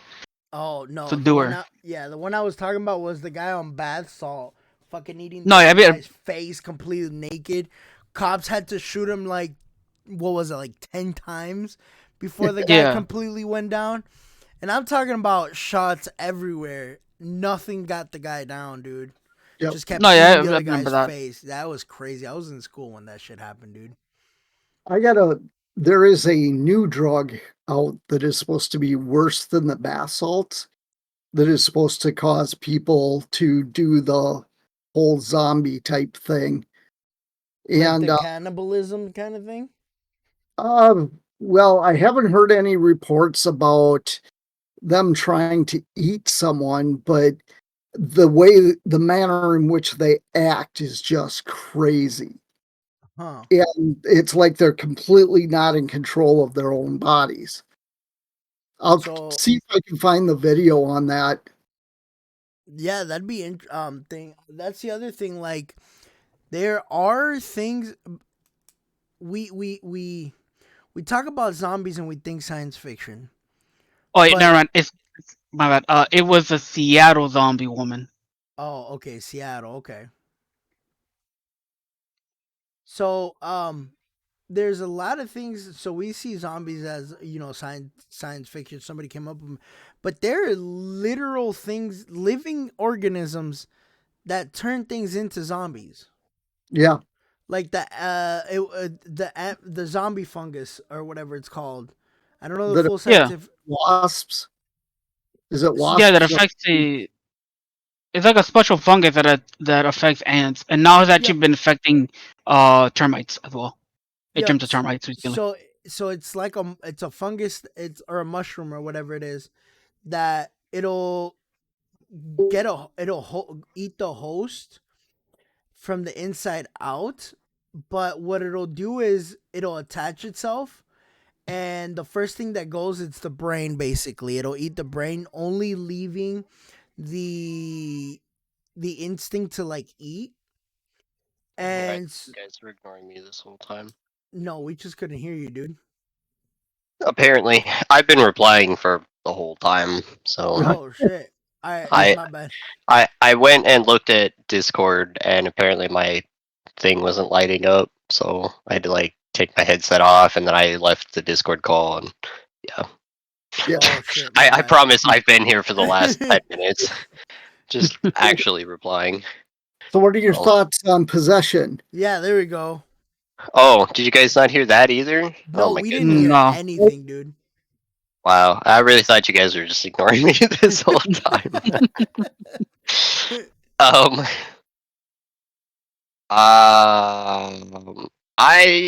I don't know. I don't really have any thoughts on Possession. I mean, it's not anything like all the stuff that I've seen is just like movies, you know. So it's always like they drive them out with the power of Christ, kind of, you know, with all that nonsense. But so I don't really have any opinions one way or another on Possession, because it's like how many people actually see somebody being possessed in real life? You're getting really quiet. How's that? That better? Yes. Yep. So what were you saying the last part? I was saying I don't really have any actual thoughts on it. It's like it's not very often that you see somebody being possessed in public, kind of thing, you know. Oh yeah, but so it's not like anything that I really delve into, and most of this stuff is just from movies and whatever. That's always just like, you know, people start floating off the ground and stuff. It's like that it can't happen. Yeah, you know. So it's like actually, I know science that defies the laws of science. You can't literally lift off of the bed in a night terror being possessed by your demons. It's not a thing. Like, well, most of that was pretty much just like yeah, that's all exaggerated by the movie. shit, but yeah, exactly. So I do have a video of a priest, obviously Catholic priest, that actually is an exorcist, and it's a podcast interview thing, and he's seen somebody levitate and shit like that, which obviously you take all this with a grain of salt. It's a video on YouTube. I mean, yeah, obviously, even though it is a Catholic priest, they are sworn to always say the truth, you know. Allegedly. Allegedly, yeah. I saw Beltane's face, and my face is like, allegedly they're supposed to say the truth to everything, but you know, a lot of it could be changed. Touch children too, so that's a whole different subject. Yeah, I'll tell you my truth. How about that? Yeah. Well, like I said, I've I don't know. Well, you've witnessed a possession, so yes. Oh yeah. Yeah, so There's your wife and baby in the background. Your baby just blinks into existence, floats across the background there, just disappears out of view again. All right, man. Look, we've had enough of possession for tonight. Let's just call it here.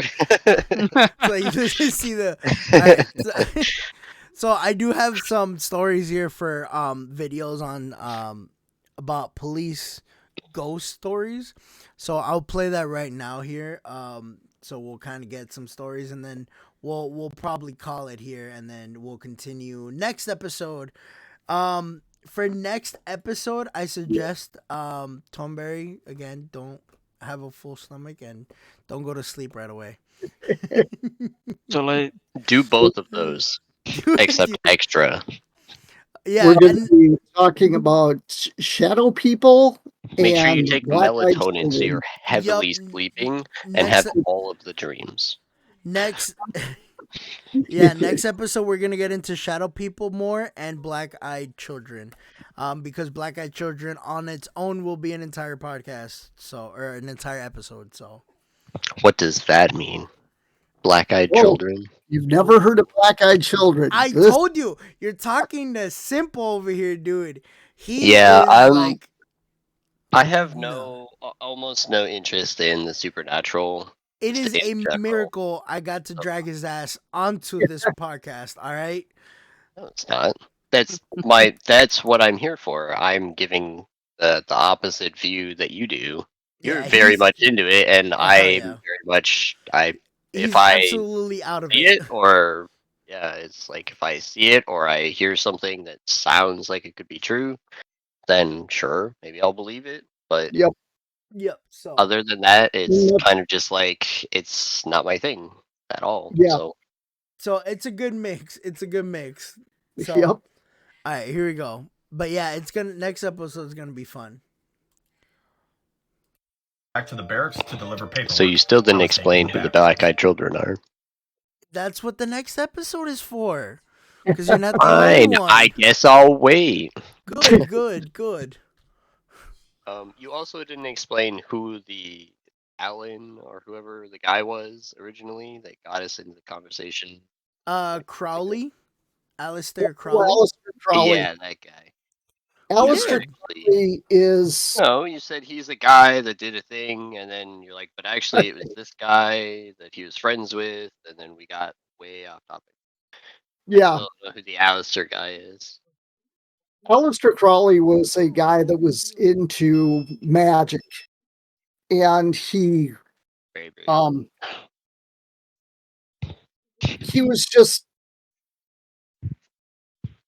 he's Super very well passionate known about as magic. being the most evil person in the world. Well, that's not and- good. Yeah. Oh, is that why the guy's name is Alistair Crowley in Supernatural? Yes. Yeah. Is that him? Oh, Yeah. I see. The devil basically, taking over. Yeah. That's basically why his name is Crowley, based off of Alistair Crowley. Yeah. So, that's just to put it in perspective of Whew. who he was. All right. My alcoholic drink is a little strong tonight. It's okay. I'm gonna make one after probably. A ghost Thing's a fools a little state trooper. non-alcoholic. I still got to do the Scooby Doo snack. You should just come to the bar with me and do one. No, why when I can do it for free at my house? Well, it's not free. You got to pay for the booze. I already have it. He's already got the booze. He just hasn't drank it in a month. Hasn't even taken that out of his car yet. No, I already took it out of my car. I just haven't drank Oh, it. okay. He got step 0. I got step Sorry. 0 done. All right, let's hear this video here. It says a ghost fools a state trooper into believing he's human. What? Trooper into believing he's human. There's a lot of details along this story, so pay attention. I'm gonna go fast. He says I'm a state trooper and I spend most of my time on the highways, but You didn't this mute time was yourself. different. Oh. It was July 23rd, 2009. I was on my way back to the barracks to deliver paperwork. I was taking the back roads. I was driving along and all of a sudden all the lights in my squad car started flashing and the car died. Luckily I was able to coast into the driveway of this old farmhouse. As I pulled in the driveway, I saw this older man walking by the barn. He took a look at me and continued on his way. I remember thinking it was weird that he didn't wave or even look startled that I was there. I tried to start my car a few more times, but got nothing. The next step was to call dispatch and get some help. I tried calling it in, but the radio didn't work. And there was no signal to my cell phone, so everything in the squad car was useless to me at that point. The only option left was to approach the farmer and ask him to use his phone. I got out of my car and immediately noticed the big white farmhouse on the driveway. It looked like it needed a coat of fresh paint, but other than that, it looked well maintained. There was a wooden rocking chair on the porch, swaying in the breeze. This'll come into play later. The barn was classic red in color. It too needed a new coat of paint, but it was obvious that it was still functional. I could smell fresh thrown hay and cows.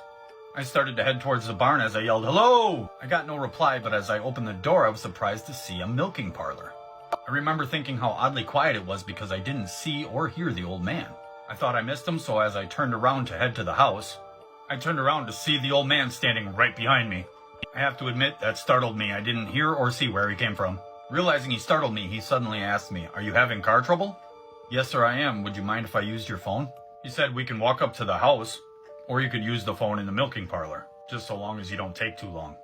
He turned to walk towards the house and then suddenly stopped, as if remembering some sort of common courtesy that he had forgotten, and he asked me, "Can I get you a glass of water?" I said some water would be great, thank you, sir. He nodded his head and started walking towards the barn, where there was an old phone hanging on the wall. He saw me pick up the phone when he turned around and walked away. I called dispatch. They said they'd have someone there within the hour. When I hung up the phone, he walked back in and handed me my glass of water. As we walked out of the barn, I noticed he was wiping his hands on a rag, apparently to get some grease off. He said, "You're not the only one with mechanical problems. I'm working on something too." He seemed to have a hard time getting his hands clean. I told him dispatch told me they have a wrecker on the way and it shouldn't be too long. The farmer nodded and pointed towards my unit. He said, "Why don't you let me help you get that up the road so they can find you?" He said they never look in the driveway, so it's best we push it up to the road. As we walked to the car, we passed an old picnic table. He said, "You can leave your glass on the table there, son." I forgot I was even holding it. I drank the last of it and set it on the table. He said, "You get in and steer, I'll push." Being an ox of an old man, I knew he could do it, but I was reluctant to let an old man push me while I steered. But he stood at the back of the car with both hands on the trunk and eyes facing forward. There would be no changing his mind. As soon as the car started rolling, I jumped in the seat and closed my door. I looked in the rearview mirror and waved as he turned around and walked back to the house. About 45 minutes later, a wrecker appeared to find me sitting in the cruiser waiting for him. The driver looked up at the farm and said, "We have to hurry up with this hookup and get the hell out of here." He seemed very nervous, anxious, and spooked at the same time. It was obvious he did not feel comfortable there. We hopped up in his truck and headed back to the barracks garage. The ride back with the tow truck driver was awkwardly silent. He kept staring at me, looking like he was surprised I had nothing to say. When we arrived back at the barracks, I was surprised to see an audience waiting for us to arrive. As soon as I stepped out of the wrecker, I was bombarded by a crowd of people asking me about my big adventure and how I was doing. Everyone was asking, "Did you talk to the old farmer?" That's funny. I said I did. He didn't seem chatty or anything, but he did let me use his phone, and he even helped me push my car to the end of the road. Suddenly, everyone's eyes got wide open and their jaws dropped as everyone ran away from me over to the squad car to look at the back of it. I said to the tow truck driver, I said, "What's the big deal?" He said, "You don't know?" looking at me in disbelief. "No, obviously I don't. What's up?" You see, as a state trooper, I knew the streets, but I didn't know the people or the history. He said back in the 70s, a farmer shot himself in that milking parlor in the barn, and that a few families tried to start up the milking parlor, but it didn't last. He told me no one has lived there since the 80s, and it's haunted. I could feel the blood rush from my face. A seasoned officer told me to hop back in the car and let's go for a ride back out there. I told him everything that had happened, but as we pulled up, I noticed things were different. Tree branches had overgrown into the driveway, even scraping on the squad car. That was new. Shutters were falling off, there was no paint left on the barn, and that rocker on the porch was completely busted and rotted. We got out of the cruiser and walked up to the barn. I glanced over at the table under what was now a dying shade tree and pointed out the glass of water that I just left there a little while ago. As we walked into the barn, there was something else that was brand new. A thick layer of dust had blanketed everything in there. I burst through the door and went straight for the phone. It too was covered in dust, but my fresh fingerprints were on it. I picked it up by the receiver and was shocked that there was no dial tone. That shook me to my core. I put it back on the hook and said, "Yeah, we can go now." Turns out this cop was a paranormal investigator on the side, and he was like a kid in a candy store. He had so many questions and he wanted to do a lot more looking. but he realized how shook I was and we went back to the barracks. When we arrived back there, curiosity got the best of me and I had to go check out the back of the car. We both walked over to it and noticed 2 greasy handprints on the trunk of the squad car, exactly where someone would put their hands to push it. That was several years ago now and I don't work that area anymore, but I've driven back to that old farmhouse many times. It has since fell victim to arson and is now burned to the ground. But just being on that land again gives me the creeps. I'll never forget that experience. Farewell, old man.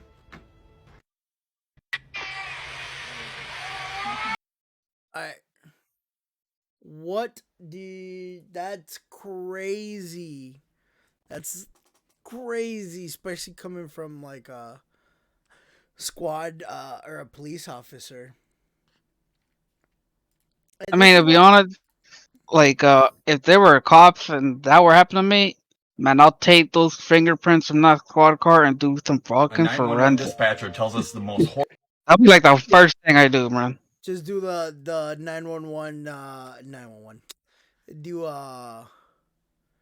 a full on forensic investigation, like the Yeah, of course, man. That's interesting as hell. I'm like, you had the fingerprints of the dude right there. right? Why not take the advantage? Yeah, this was a video Beltane sent. And that's very interesting. I was not expecting that story to go that way. What do you guys think? When I first saw that, before I sent it to you, my whole thought was that it was a slip in the matrix or whatever that saying is. I've heard many stories about people that have, gone to a gas station and filled their car up with gas or whatever.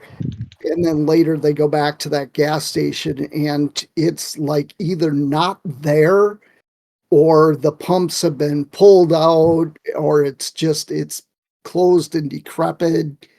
But like go back the same day or go back months or years? It could be the same day, it could be a month, it could be a year. Huh. They'll be talking to somebody and they'll say, I needed gas, so I pulled over at this gas station. And the person goes, well, that gas station's been closed for 20 years. You're like, no, I filled up there. Just filled up there, yeah. Yeah, and then you go back and it's not the same. I will be back. All right, yeah. What do you think, Simple? I don't know. I mean, it's definitely a story. I don't know. I mean, I have never had anything like this happen to me. So it's more like, do I or do I not believe this guy's story? Because if it was the original person telling it, maybe I would believe it. But it's a guy reading about the story. So I don't know if it's just something somebody came up with or if it's something that somebody has actually experienced or not. I think the guy talking in the video, that was his story. No, he was telling the story for somebody else for sure. Definitely. Was he? Yeah. Some form of script, yeah. Yeah. It No, was I remember. definitely a story he was telling. He's got more of that that we were gonna touch on.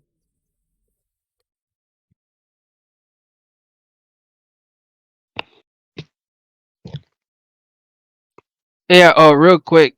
I sent over the video of that Seattle zombie one if you want to take a look at it here on a stream real We'll quick. definitely take a look at it. My kid wants to join us. Yeah, I don't... send it in the meeting room? Yeah. Okay. Yeah, we're gonna definitely look at this. That's crazy. I'll pause it real quick. What? I just think she was on some good dope shit. That's what's going on. No, but I don't know if this is the video that explains every single detail on it. Yeah. Well, if anything, if it doesn't, I can explain the rest. I still remember that Yeah, video. we'll look into it when as soon as Belton gets back.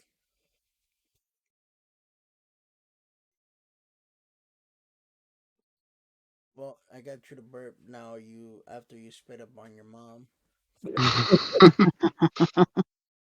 Yeah, that's why I have her. That is unfortunate. She was trying to burp him, and then so she sits back down on the couch with him, and then the next thing I hear is like, oh, it looks like he just belched right down her shirt, and I just got him to burp. Yeah, I'm snitching on you. The joys of parenthood. Oh yeah, is that what you did? Just to make your sure mom? he doesn't. So Just make sure he doesn't throw up on you. No, he's. Oh, look at all that drool. So Belton, Tom Berry found the video of the lady he was talking about, and so I'm gonna show that. We were just waiting on you. Be something of a show here. Okay, cool. It's like a minute or something. I'll just say maybe graphic. I mean, it is YouTube. I doubt there's anything really graphic on it.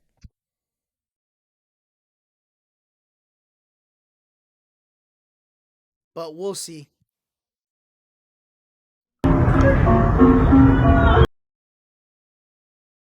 After I put it first, I gotta. It bothers me that they couldn't even finish their title. What is going? Yep, as opposed to what is going on? What is going on with her? You know. Here we go. Zombie woman on the streets of Seattle. In early May, several videos on TikTok went viral after the poster claimed that it shows a zombie, or at least a woman who looks like a zombie, groaning loudly and shuffling across the street in public.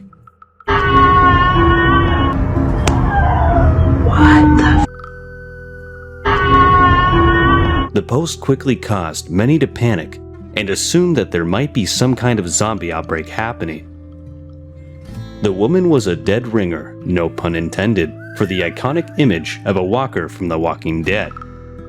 Her face and skin were pale white, like a dead person, and a bloody bump on her stomach from some kind of injury or wound, black circles around her eyes, and a few strands of hair covering her head, with large patches of hair missing. Most terrifying were blood-chilling sounds that could be heard on the recording. In some of the recordings, you can see police officers who came to help her. However, she refused to receive help. After several minutes of insistence, the authorities finally transferred her to a medical center. That was where all updates about the woman's condition ended. Was she really a zombie? A member of the undead, back to walk among us? Let us know in the comments below.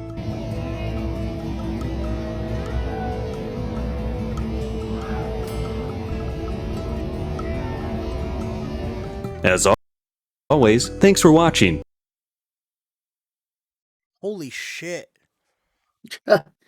She clearly has a mask on. Yeah, I was gonna. Well, yeah. Besides that, though, still, like, damn, what the fuck? She must have been on some good shit.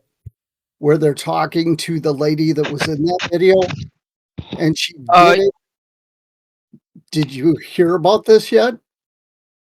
Yes, there was. I remember seeing a video that they actually tried to talk to her, and she was saying something about her baby. Yeah, like apparently she was carrying a satchel or something like that, and there was like there was blood on the satchel, and they think it was her baby, but it was just a doll. Yeah, so, like covered in like pig's blood or something like that. What the fuck? I didn't hear that. Why didn't you find that? There was an interview with the actual woman.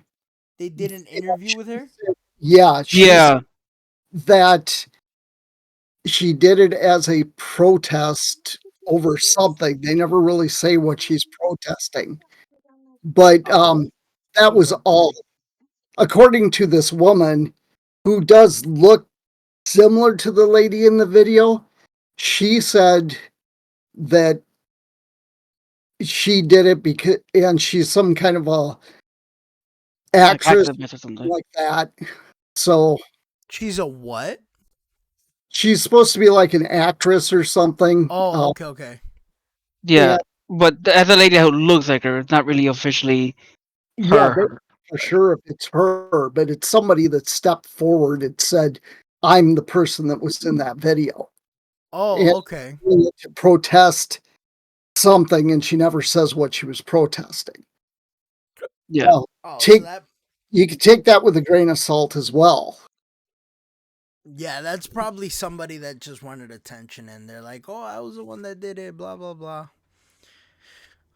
Yeah, because officially, like, we never actually like police records and everything like that. The lady who they found never actually got named or anything like that by official police records. Yeah, well, it looks like they really couldn't. She looked like she was in some really bad state of mind. She was not. No.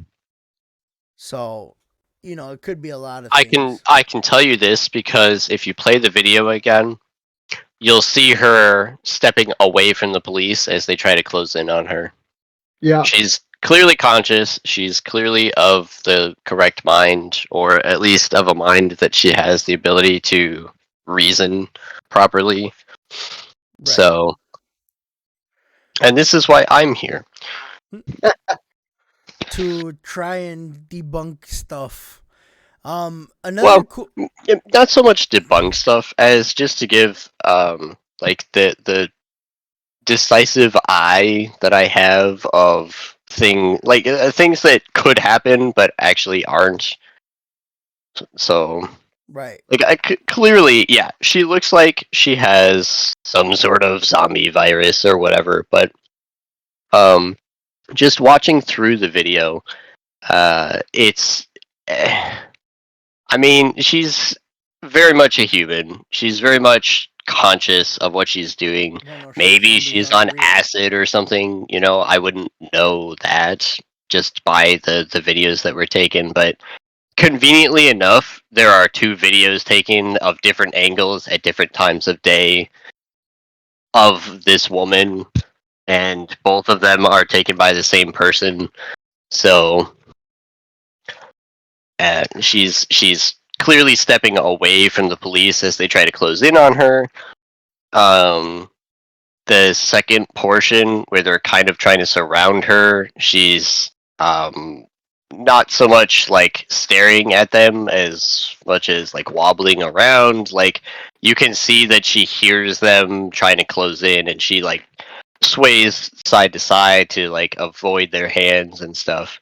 So it's very much a person who is either clearly alive, but right. To visit Free Tax USA. Yeah, so it's a real person. They're alive. They're I know they're alive and everything. everything. Something or a bunch of things. It was just interesting of like her demeanor and everything like that. Yeah, she's a very good actor at the very least. I will grant her that. If she was acting, then yeah, a very good actor. Like if I thought at all that there could be a zombie outbreak, any reason, I would have believed this video.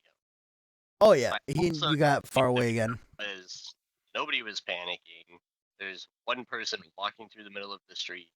Police are literally standing around her going, okay, are you done yet? Like, there's no urgency. This person is the person recording was not shaking in fear or going, "What is going on? Oh my God, is that a zombie?" Like none of that stuff. Well, I mean, everybody reacts different to different situations, so I wouldn't really like say that.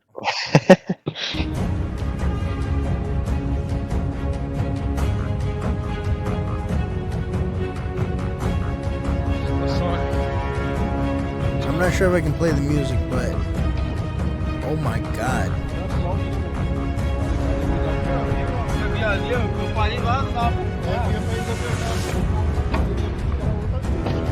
What makes this 10 worse is the eyes, with the camera lighting and the eyes. Oh God.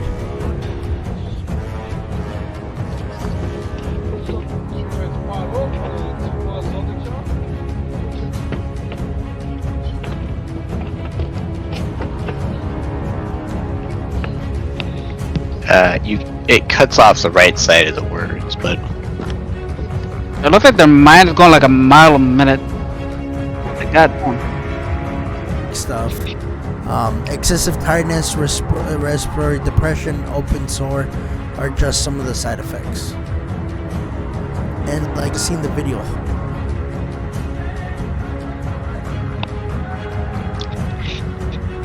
see, I find it amazing that some people think it's a good idea to try this at all, like for any reason. Like, hey, have you heard of this new drug? It's a cross contamination of, you know, heroin and cocaine and Vicodin. And people are like, yes, that sounds like something I wish to try. Like, yo, I think I saw somebody in real life try ever. Around 90% of the lab-tested dope sample was found to include xylazine and something. In Philadelphia. No. They are duped the out though. Holy cow. Yo, I think I literally seen somebody like this in real life. Oh, I'm like pretty going sure. like going home from work. This like I guy's remember there just was asleep. one guy just laying down in the middle of the street. No, this guy here is just asleep. Well, that could be half of the drugs on the market. Let alone half of the drugs that aren't on the market. Yeah. No, and then he got up and started like fucking rambling and shit, like going crazy. Okay, so a third of the drugs on the market, and most of the drugs that aren't on the market. Yeah. the whole issue with this is that they're Holy crap! Is this a 10-hour video? Jeez. Yes. It's on God repeat damn, though. I hate when people do that. Because the people just wanted views on their video. Yeah, it's just complete repeat. I saw. That's crazy though, but you'd think what would go through your mind to cause you to take something like that, like possession. They always take a new high. What? I was really hoping you would say, what would possess a person to try doing something like this? I chose my words carefully for that reason. Well, the understanding that I've had on this drug is that the people that are selling it are mixing it with other drugs and selling the other drugs as though they're pure. Right.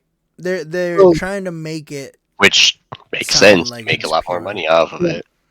It's like they mix fentanyl into almost every type of drug there is now, and fentanyl is deadly. And at the beginning of this video, they were talking about that it's mixed with heroin and fentanyl. So, which are both deadly all on their own in big doses anyways. And incredibly addictive. Very. Mm-hmm.